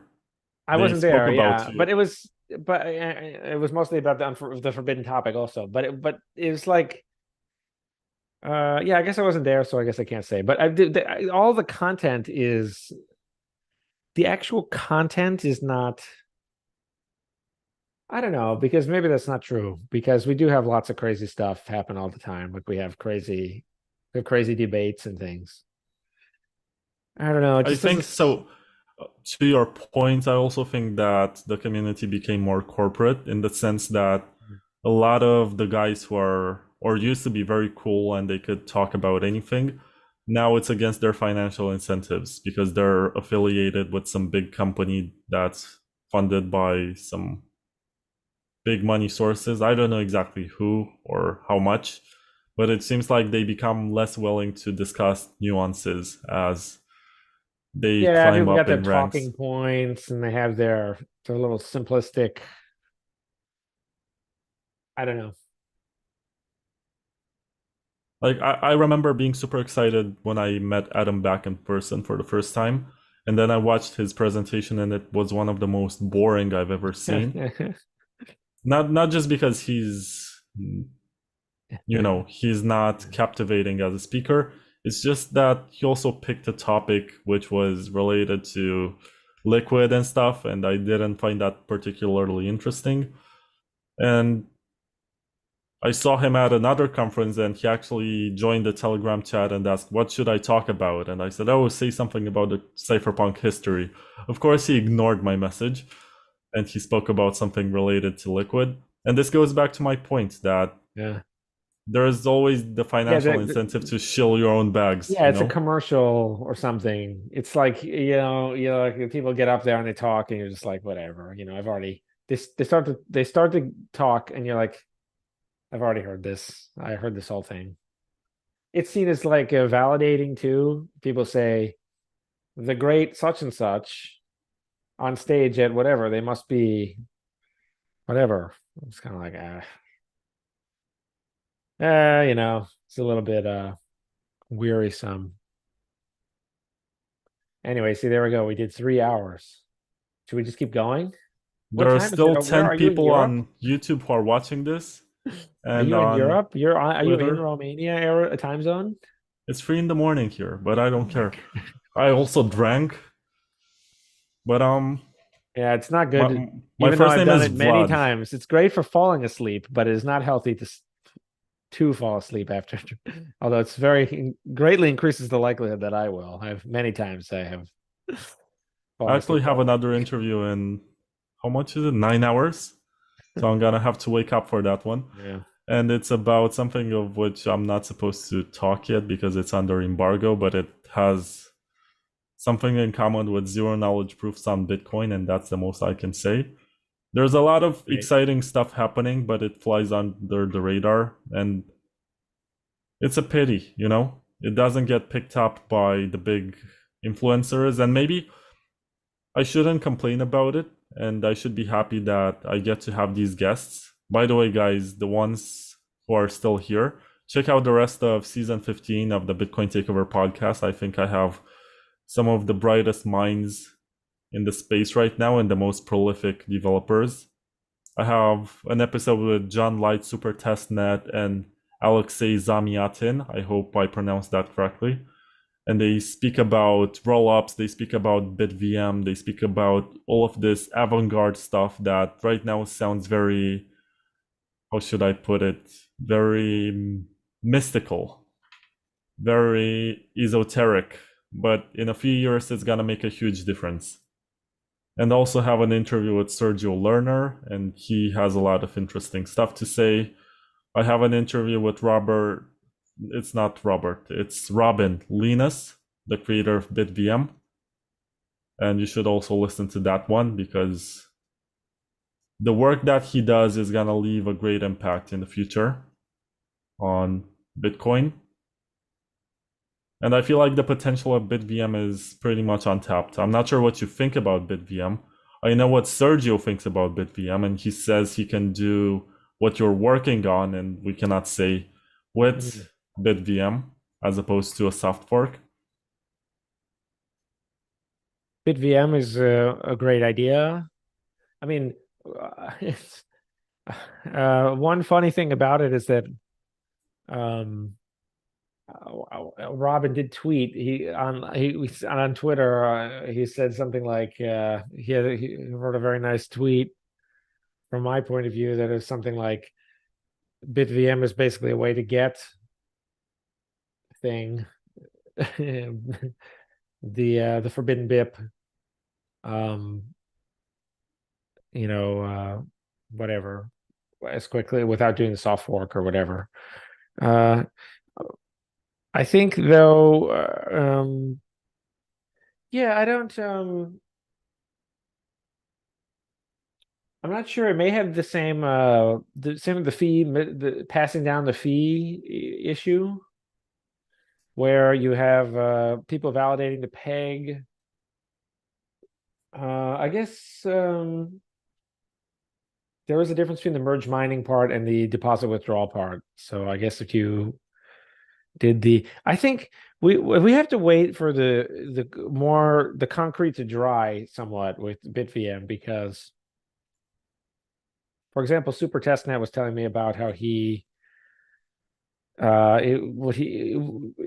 resource requirements were very high on. He was working on something neat, but the resource requirements were very high. In terms of all these things you have to zero out, and yeah, I don't know. I think we should try all these things. I don't want to be like these people who lie about my own project to build their own. We should really just try all these things. I think that is definitely just the best thing to do, is try lots of things. We'll get a successful thing out of that group. I don't know. I'm definitely very worried by the fact that very few people understand it. I think that's not good. I think it was easier to understand, but it was easier to understand Bitcoin after a few months versus this. Yeah, we'll have to see. But we should be trying all these things. Yeah, I think also you, Paul, you should check out the Robin Linus interview. I think he says some very nice stuff about what we're not supposed to talk about. And also Super Testnet. Very smart guy. And this is the new generation of Bitcoin Core developers. They're not bought by Blockstream or Chaincode or whatever. Yeah, but I think the cultural stasis, unfortunately, is it's really going to take someone like Udi or whatever, I think, to break it up with like a sledgehammer. It's I'm not sure if that's the case, but I don't know if it's too sociopathical, like the existing set of stuff. Like, you remember the interview we did months ago about, like, people would say stuff that was not even close to true, as we both know, but it just doesn't matter.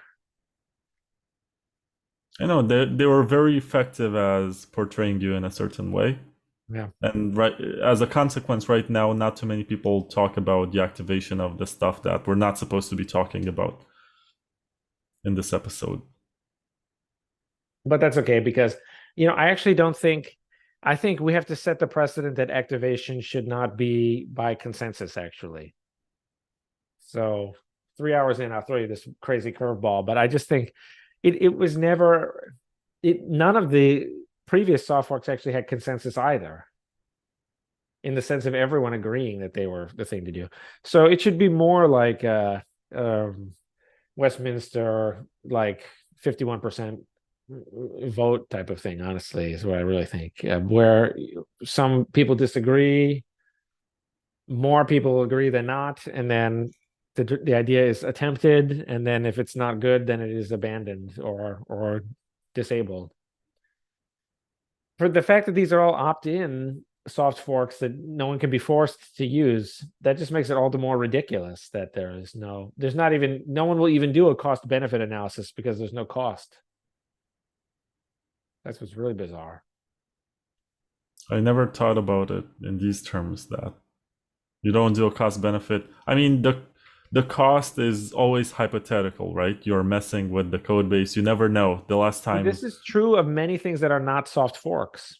Any change to the code you could put a keylogger in, or you could just have assert 0, as the BCH did, where the node just crashes, And Matt Corallo was trying to speed up some tiny operation by a couple thousandths of a second, and he inadvertently introduced a inflation bug that was quickly fixed. And it would not have taken effect because it would have hard forked the thing off. But because of the soft fork, we were protected from this mistake. But you see, these are all changes that were not soft forks, so it doesn't make any difference. Every single code change is potentially an atomic bomb, but you don't see people going out on Twitter and saying for every single pull request, which is what you'd have to do to be logically consistent. Every single time any pull request was open for anything, to refactor or something, to add, you'd say, well, wait a minute, we're touching the code here. Then people could bike shed for hours about, hey, maybe this will make the code really hard to maintain in the future. That's the same way that they could talk about it for opcat, right? They'd say that's all they could say is say, well, maybe this will be hard to maintain. But we all know that that's or maybe true. we're gonna get a crowd of people saying we don't like cats, we're dog people, so no Yeah. opcat. Yeah, op dog. What would it be if opcat connects two things on the stack? Op dog takes them and throws them away. That's a crazy idea, but I hope someone picks it up. Like release an op dog for covenants. Op dog. Do that. It steals the items on the stack and it hides them somewhere else in the. So they show up on the stack way down the line. We're in the last place that you look. Anyway, there's a very good comment from Juan Suescun. I hope I pronounced this correctly. And we can end after this because you're tired. And he says Linus, and he refers to Robin Linus, Yes. has this idea of proof of stake combined with proof of work as a better solution than the stuff we're not supposed to talk about 301. I was gonna say I knew it was that, so he didn't. What do you think of that? I don't. I don't think. I think he and I actually discussed this. Robin and I. I think it's not. I think it's based on a slight misunderstanding of blank one, where people, all it does is translate like proof of work in the form of thermodynamics to the form of L1 coins paid. I don't think that it is better, or I don't even think that, or significantly different. So I don't quite agree. I don't know. We would have to get more into the details to know. I think the idea is something like people stake coins and they can like be slashed or something, but I just think I'm just like the security budget maximalist type guy. So I just think if you're willing to pay the security budget, you can buy up all the space, the extra block space for yourself. That ultimately determines people's willingness to reorg the chain or censor the chain. And so I think it's all built around that in my mind. And the actual form it takes are just different versions of that. This marginal cost equals marginal revenue. Nothing is cheaper than proof of work type argument. So I don't really see. The only thing I see are does something faithfully translate the security budget into accumulated settlement, or does it do that with a lot of errors and friction along the way and making it the results sort of worse? So I think everything kind of takes that form. I don't think that it is better. But that's the beauty of blank 00.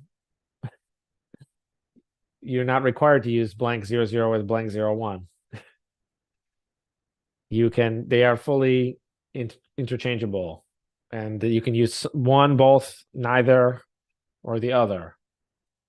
It is possible to have a sidechain that is blind merge mined, but that has no Bitcoin in it. It could be a full altcoin. You could flip the other as well. You could have something that you deposit coins to that has no blockchain. So you can do all kinds of things if you really want. You don't have to use them together. Okay, Paul, I think I ran out of questions for now. This was super fun. Cool. I appreciate your time. You're always patient. Some people complained on Twitter, like Predator and a couple of others, that you blocked them and therefore they don't care about your opinions anymore when I announced this interview. But well, what can I say? I don't really. You got to do something when it's a situation where you go on Twitter and a lot of people try to talk to me on Twitter, and it's just not. It's not good to have certain types of you can't have this type of relationship with whatever it is, 40,000 Twitter followers or whatever I have. I don't know how many I have, but and then people put low quality stuff. The block is not, it's gonna sound terrible, but it's not just because I don't want to talk to them. It's also because they pollute the replies with stuff that I think is, it shouldn't be in the Overton window for my Twitter universe. So everyone has their own Overton window, which is great. And if people, I think I usually am very happy with my block decisions. I just think if someone I think it's kind of hard to get blocked by me, to be honest with you. Even though I block a lot of people, I don't really block people unless I think this person is just a lost cause. Talking to them is a waste of time. Listening to them is a waste of time. I wish I had infinite time to give to everyone. I certainly do not. I wish they would watch these interviews, but they don't. Sorry? I wish they would watch these interviews, but they don't. Well, that's what I mean. You see what I mean? Now you see why I would block someone like that. Yeah, if you're not watching Bitcoin Takeover, you're gonna get blocked by Paul. Keep that in mind. Just someone who I don't know, it's not, you're not like entitled to attention from someone. We all accept that, I think, whatever, how would Taylor Swift survive if, everyone had to give, she owed everyone 2 minutes or of her out of every day. That would be impossible. You're too much of a star, Paul. But we have such an OG question in the chat right now that I have to ask it, and I apologize. I was about to end this, but he said, what was the deal with pool insurance, i.e. Junset? That was so... Oh, okay, all right. I thought they were going to ask about... There was a very old topic about that in which I commented, but he's talking about... Junset was talking to me recently about pay per share, and full pay per share and these other things. And we may need to review it briefly. So I think the relevant difference is some pools are set up so that if the pool never wins a block, you never get paid. And if the pool is lucky and wins a bunch of blocks, you get paid more than maybe you thought, or more than your hash rate, more than you would, quote, deserve for your given hash rate percentage, right? Some pools do that. But what other pools do is they have it set up. What are you doing now? What's happening now? Someone in the chat said Paul just compared himself to Taylor Swift. And they replied, yep, I caught that on video. That's an extreme case. It's a well-known technique in physics. First principles thinking. You take the extreme edge case. I'm saying one of the most famous people in the entire world. But I'm saying you can't. So in some percentage, when you become more of a public figure and you're invited on stage and you have whatever all this you don't have to explain yourself, Paul. Just go ahead with the pool regarding. So the other pools, what sometimes they have done is they have decided, we will shoulder all of the risk and we will factor this out, and we'll say whether or not we this is the insurance concept. They say whether or not we find any blocks, we will pay you a certain amount of money per hash, basically, because it's like a certain amount of money per 100 trillion hashes or something. So they say if you just hash with us, and it makes the hashers more. It makes it very easy for the pools to compare each other. Excuse me, I didn't explain that very well. What I'm saying is if you're a hasher and you're looking at the pools, it makes it easy to pick one pool versus another because you just pick whoever's the highest number. That's very easy to do. Right? Does this make some sense? It's like you go into the store and they have two things of toothpaste that they're exactly the same, but one is 10 cents cheaper. And you say, okay, I'm only looking at this one number, and I pick the number that's best for me. Of course, there's no such thing as a free lunch. The downside is the pool, it must run the risk. And as John Seth, he is making an analogy, and he understands that I will pick up on it, which I do, about since they're in the business now of shouldering risk, they are a lot like an insurance person, because an insurance person insures a bunch of people, and it says you pay us this amount, and if you have a $10,000 medical setback, we'll give you $10,000. So you just pay, instead of randomly paying out, you pay a small amount, and instead of it mattering a lot when that happens to you, now it doesn't matter. However, the insurance company will be ruined if they have lots and lots of claims at various points in time. So they're in the business of managing risk. So he's saying that, if I understand his point of view, he and I seem to disagree about this, but I'm not exactly sure. But I think that this paper share thing is very good because it reduces the negotiating leverage of pools and it makes them easier to compare to each other. Because if one person's number is just a little higher by 1/1,000,000th of a percent, they get, people just switch to them. In an oversimplified case. So he was talking about that. And he was saying, I don't understand how they can possibly afford to do this because they have to bear this insurance cost. And I'm saying that it's actually good for the pools to suffer. I think part of the subtext here is that, John Seth is sort of a supporter. Some people have said he's an investor in Ocean, the pool, which does not do this. Over the last several years, pools have basically shifted substantially more and more and more towards paper share, or a version of paper share. So they have switched to the thing I prefer, because I prefer what is best for the end customer. And what is best for the end customer is to have no risk and to be able to easily pick the pool with the highest number, have maximum pool competitiveness.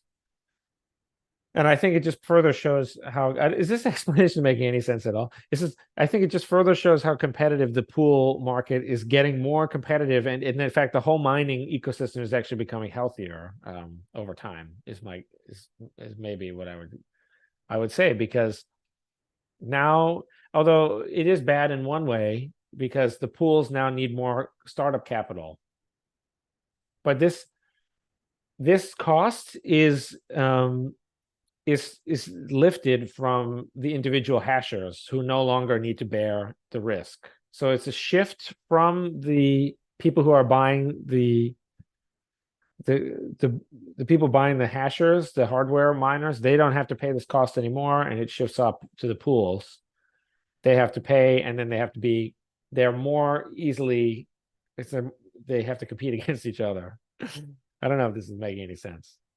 So I hope that this is making some sense, though. But I think it just, the bottom line is probably that people at Ocean are probably trying to figure out, why is it, how can we compete against paper share? And they probably, they would probably either switch to the paper share category or just continue to not attract hash. That is my guess. I don't know. Maybe if the person has a more specific thing they're curious about, they could clarify their question. I hope that wasn't too much of a train wreck. Yeah, he also said something what derivatives could be used to form a minimum hash rate viable pool. Yeah, I think the the idea of ensuring the the idea of ensuring the block. This is very difficult for me because I took a pen and paper out and I tried to figure out like what does it mean if you are trying to say, okay, you want something that pays off more if you are lucky and find more blocks, and you want something that pays off less. And then, but wait a minute, that just is Bitcoin mining. So it's kind of like trying to figure out but I think it can't work. I think it's just fundamentally a thermodynamically random thing. And if you buy, one issue is if you imagine, let's say I'm a miner and you and I have a deal. Our deal is like this. The deal goes like this. I'm going to mine as hard as I can, but if I don't find any blocks, you're going to give me all, you're going to give me like all the money that I didn't make, the value of all these blocks I didn't find. So then I go to you, we make this deal, and then I go to you the next week and I say, you're not going to believe this, but I didn't find any blocks, so you owe me a ton of money. You're going to be like, did you really mine as hard as you could? And I'm going to be like, yeah, I mined really hard.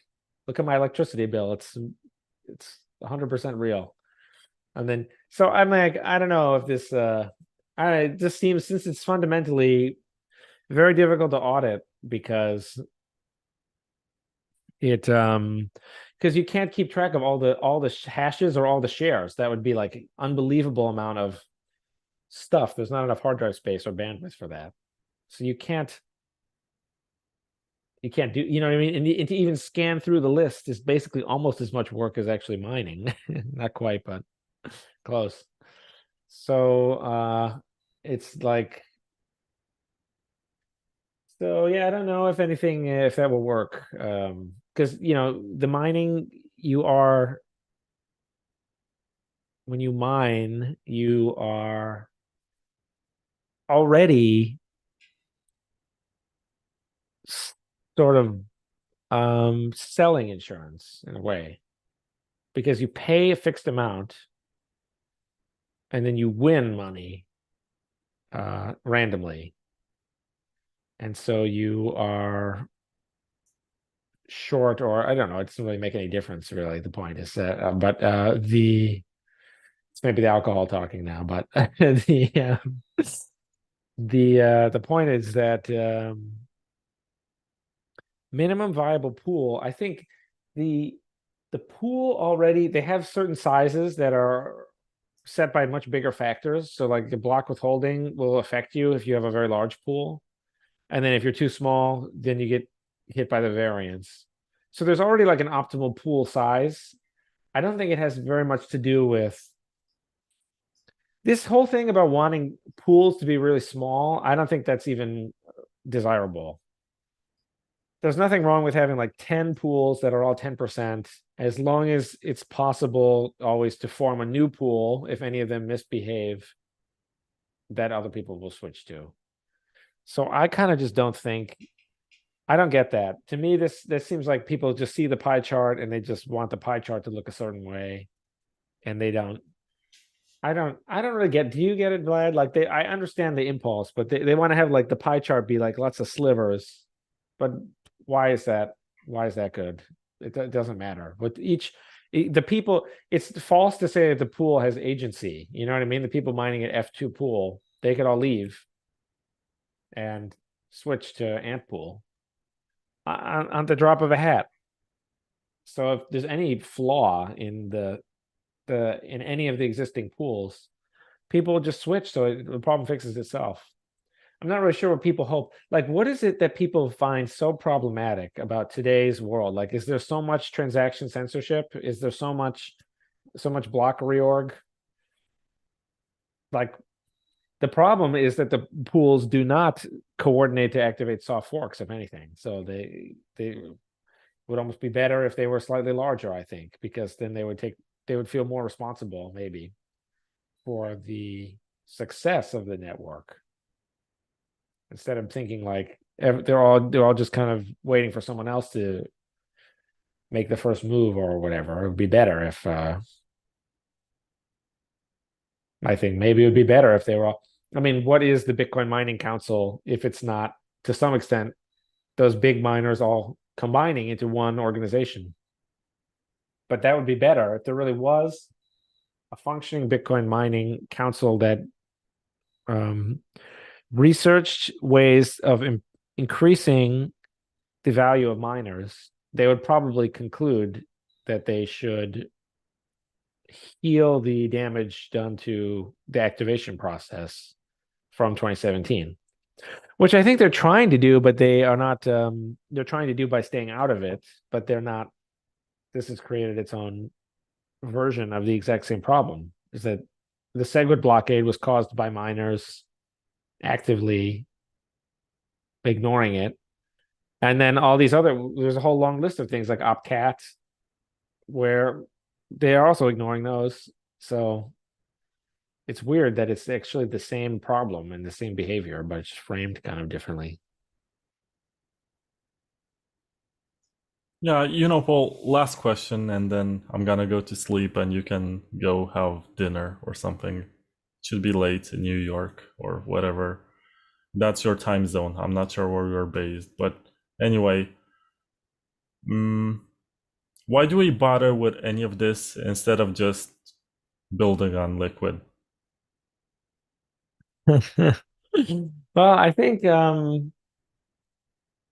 I mean, it's so complex, right? It requires soft forks to change the base layer. It requires effort. It requires coordination. well, if we a lot would, of what we'd be money. saying is that something that we've already been done 16 times, the soft fork, because it was done many times in the past, that we've stopped doing it now because, and why would we stop doing it? Because some people on Twitter who joined 2 years ago don't like it or something. Well, I think that would be our point of view, right? We'd be like letting the terrorists win, and we'd be setting the stage for a much bigger future disaster, because we'd say everything happens on a corporate controlled. Until recently, it wasn't even open source. Wallet where no one knows the key holders, even who they are, or that they're not all the same person, and No, that you're talking about Liquid. Sorry. yeah, right. And all the transaction fees go to a wallet controlled by the corporation that created it. So that would really be admitting defeat in many ways. I think it's better to actually like hunt down the real problem and say, what is the real problem? And then destroy that, because we'll get a much bigger payoff. We'll get a much bigger payoff if we just like if the miners were able to understand that there is a defective, like the Bitcoin development process is too conservative in some ways, and it's honestly too liberal in other ways. Like there's too many people just changing the code for no reason, like refactoring it or whatever, where they should just, if they don't need to change it, then they shouldn't change it. But it is too conservative in some ways that negatively affect Bitcoin, and that they should, in some cases, they should really ignore. Not all, but in some cases, they should really ignore what people on GitHub think. Just as sometimes the people on GitHub should ignore things that miners think are important. So we should all recognize that there is a complex set of conflicts of interest. And miners, users, investors, and developers have interests which they have many interests that align, and they each have many interests that are opposite. Of course, I mean, I hope that's clear. The miners would benefit if transaction fee rates went up, but that would be bad for users. The users may want something like privacy that may look bad to some investors, the developer's priority is maybe their own prestige, or maybe even in just not screwing something up. So they would like prioritize these frivolous refactorings of the code. But if the developer ships something that makes the miners a ton of money, then the developer will not necessarily get any compensation for that. So that's a conflict of interest right there. I think for each, you could make a grid, and for each of those combinations, you could see how in each case the interests do not always align, and so you could take any pair and find something where there was conflict. Developers often prioritize these complicated things that most people don't understand. For example, consider developers and users. Developers really like something complicated, such as the Lightning Network, such as Arc, such as BitVM, such as ZK rollup, something that only they understand, so that they will get a paid job for years, or maybe even a whole career. And then what the regular user wants usually is like simpler UX, better front end. They want stuff to be easier. They want stuff to be, more self-explanatory, or they want, in many cases, they want something simple, like I have this thing, deniability. There's a pull request that someone else made. It wasn't me. Deniability is just a tool where you click on it and it schedules you sending money to yourself in Bitcoin Core full node. And the idea is just you turn this on and you forget about it. And then you're walking around, driving around town, buying a cup of coffee. And meanwhile, your money is being sent away. It looks like other people are spending the money. It's really all going from you to you, but it just looks like you don't have this money anymore. And then when they arrest you or whatever, you say, I don't own any Bitcoin anymore. And then they find all this evidence of the coins moving while you were, someone sent a Bitcoin transaction like while you were on an airplane or something at random times. So that's a simple thing. And of course, nothing can ever prevent that, but it's almost too simple. You can't like take credit for it. It's not like something like ZK moon math thing. So often what the users want and what the developers want is very different. One thing is that the user would certainly want is that the user would prefer that the software reaches a point where it is so good that developers are no longer required to work on it or update it or even maintain it. They could just get into a very perfected state. But that would be terrible for many developers. They would immediately be out of a job. So and of course, the developers and miners often have nothing in common with each other. The investor wants the price to go up, but the user doesn't necessarily care about what the price is. If they're a real user, if they're like a Silk Road type user, for example, they don't care what the price is, because they may be buying or selling at any given stage. They actually prefer the volatility be low. But if you're an investor, the downside is capped at minus 100%, but the upside, it can easily more than double. So the investor prefers volatility. So I think that would be a better thing for the miners to wake up to the fact that there are these conflicts of interest, and that they themselves are, I think, probably suffering unnecessarily, because they just have folded immediately, kind of.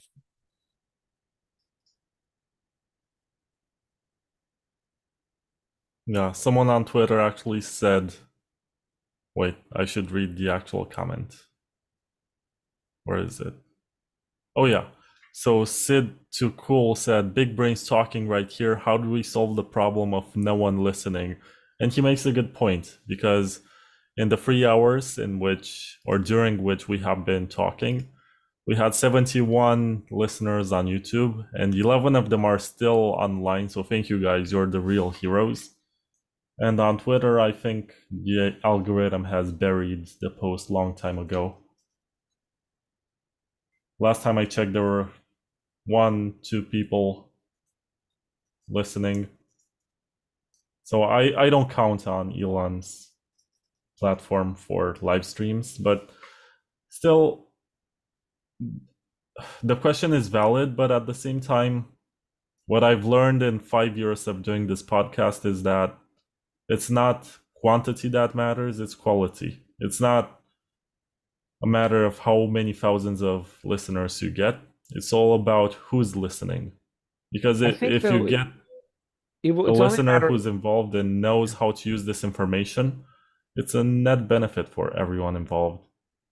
That's certainly true. I think it's only a matter of time. Also, when maybe you privately know something and then that knowledge can pay off for you in a really big way, like a lot of, especially in this type of industry where, you know, there's lots of people investing in lots of different things. So I don't know when or what exactly what form that might take, but I think that this is the kind of thing where if you develop your understanding to a very high level, I mean, just look at how much money people made investing in researching in Bitcoin, having a disproportionate understanding of Bitcoin early on, and then making an investment based on that. People would have made a ton of money. And so I think it's a smart thing to do is just continue to improve your understanding and maybe just wait. Who knows what will happen? Well, I've met an OG who was using mycelium on his phone, and he was carrying like 20 bitcoins, and that's more Bitcoin than I'll ever have. And I told him, you're using your address, and he was like, I don't care. And I was thinking, okay, he doesn't care. Yeah. It's like that sometimes. You find plebs who are super concerned about their setup with Wasabi wallet, with Tor, and they mix They have their a tiny amount of coin. Yeah. 0.3 Bitcoin, and they want, they put it in cold They got to do it storage. right. They do all the steps correctly, and then you get some OG who's walking with 100 Bitcoins in his pocket, not caring. People are like, oh, I plugged in an old hard drive. Turns out there were whatever. People say like whatever, 500 Bitcoin there. You're like, oh man. We even got a Heard that before. suggestion in the chat. Wrap it up, says Jackknife. Thank All you for right. listening, Jackknife. I mean, All it's right. admirable. We'll wrap it up then. It's been fun as always. Glad to see you later. Yeah. Thanks, Paul. And listen to the rest of the season. Honestly, it's really good.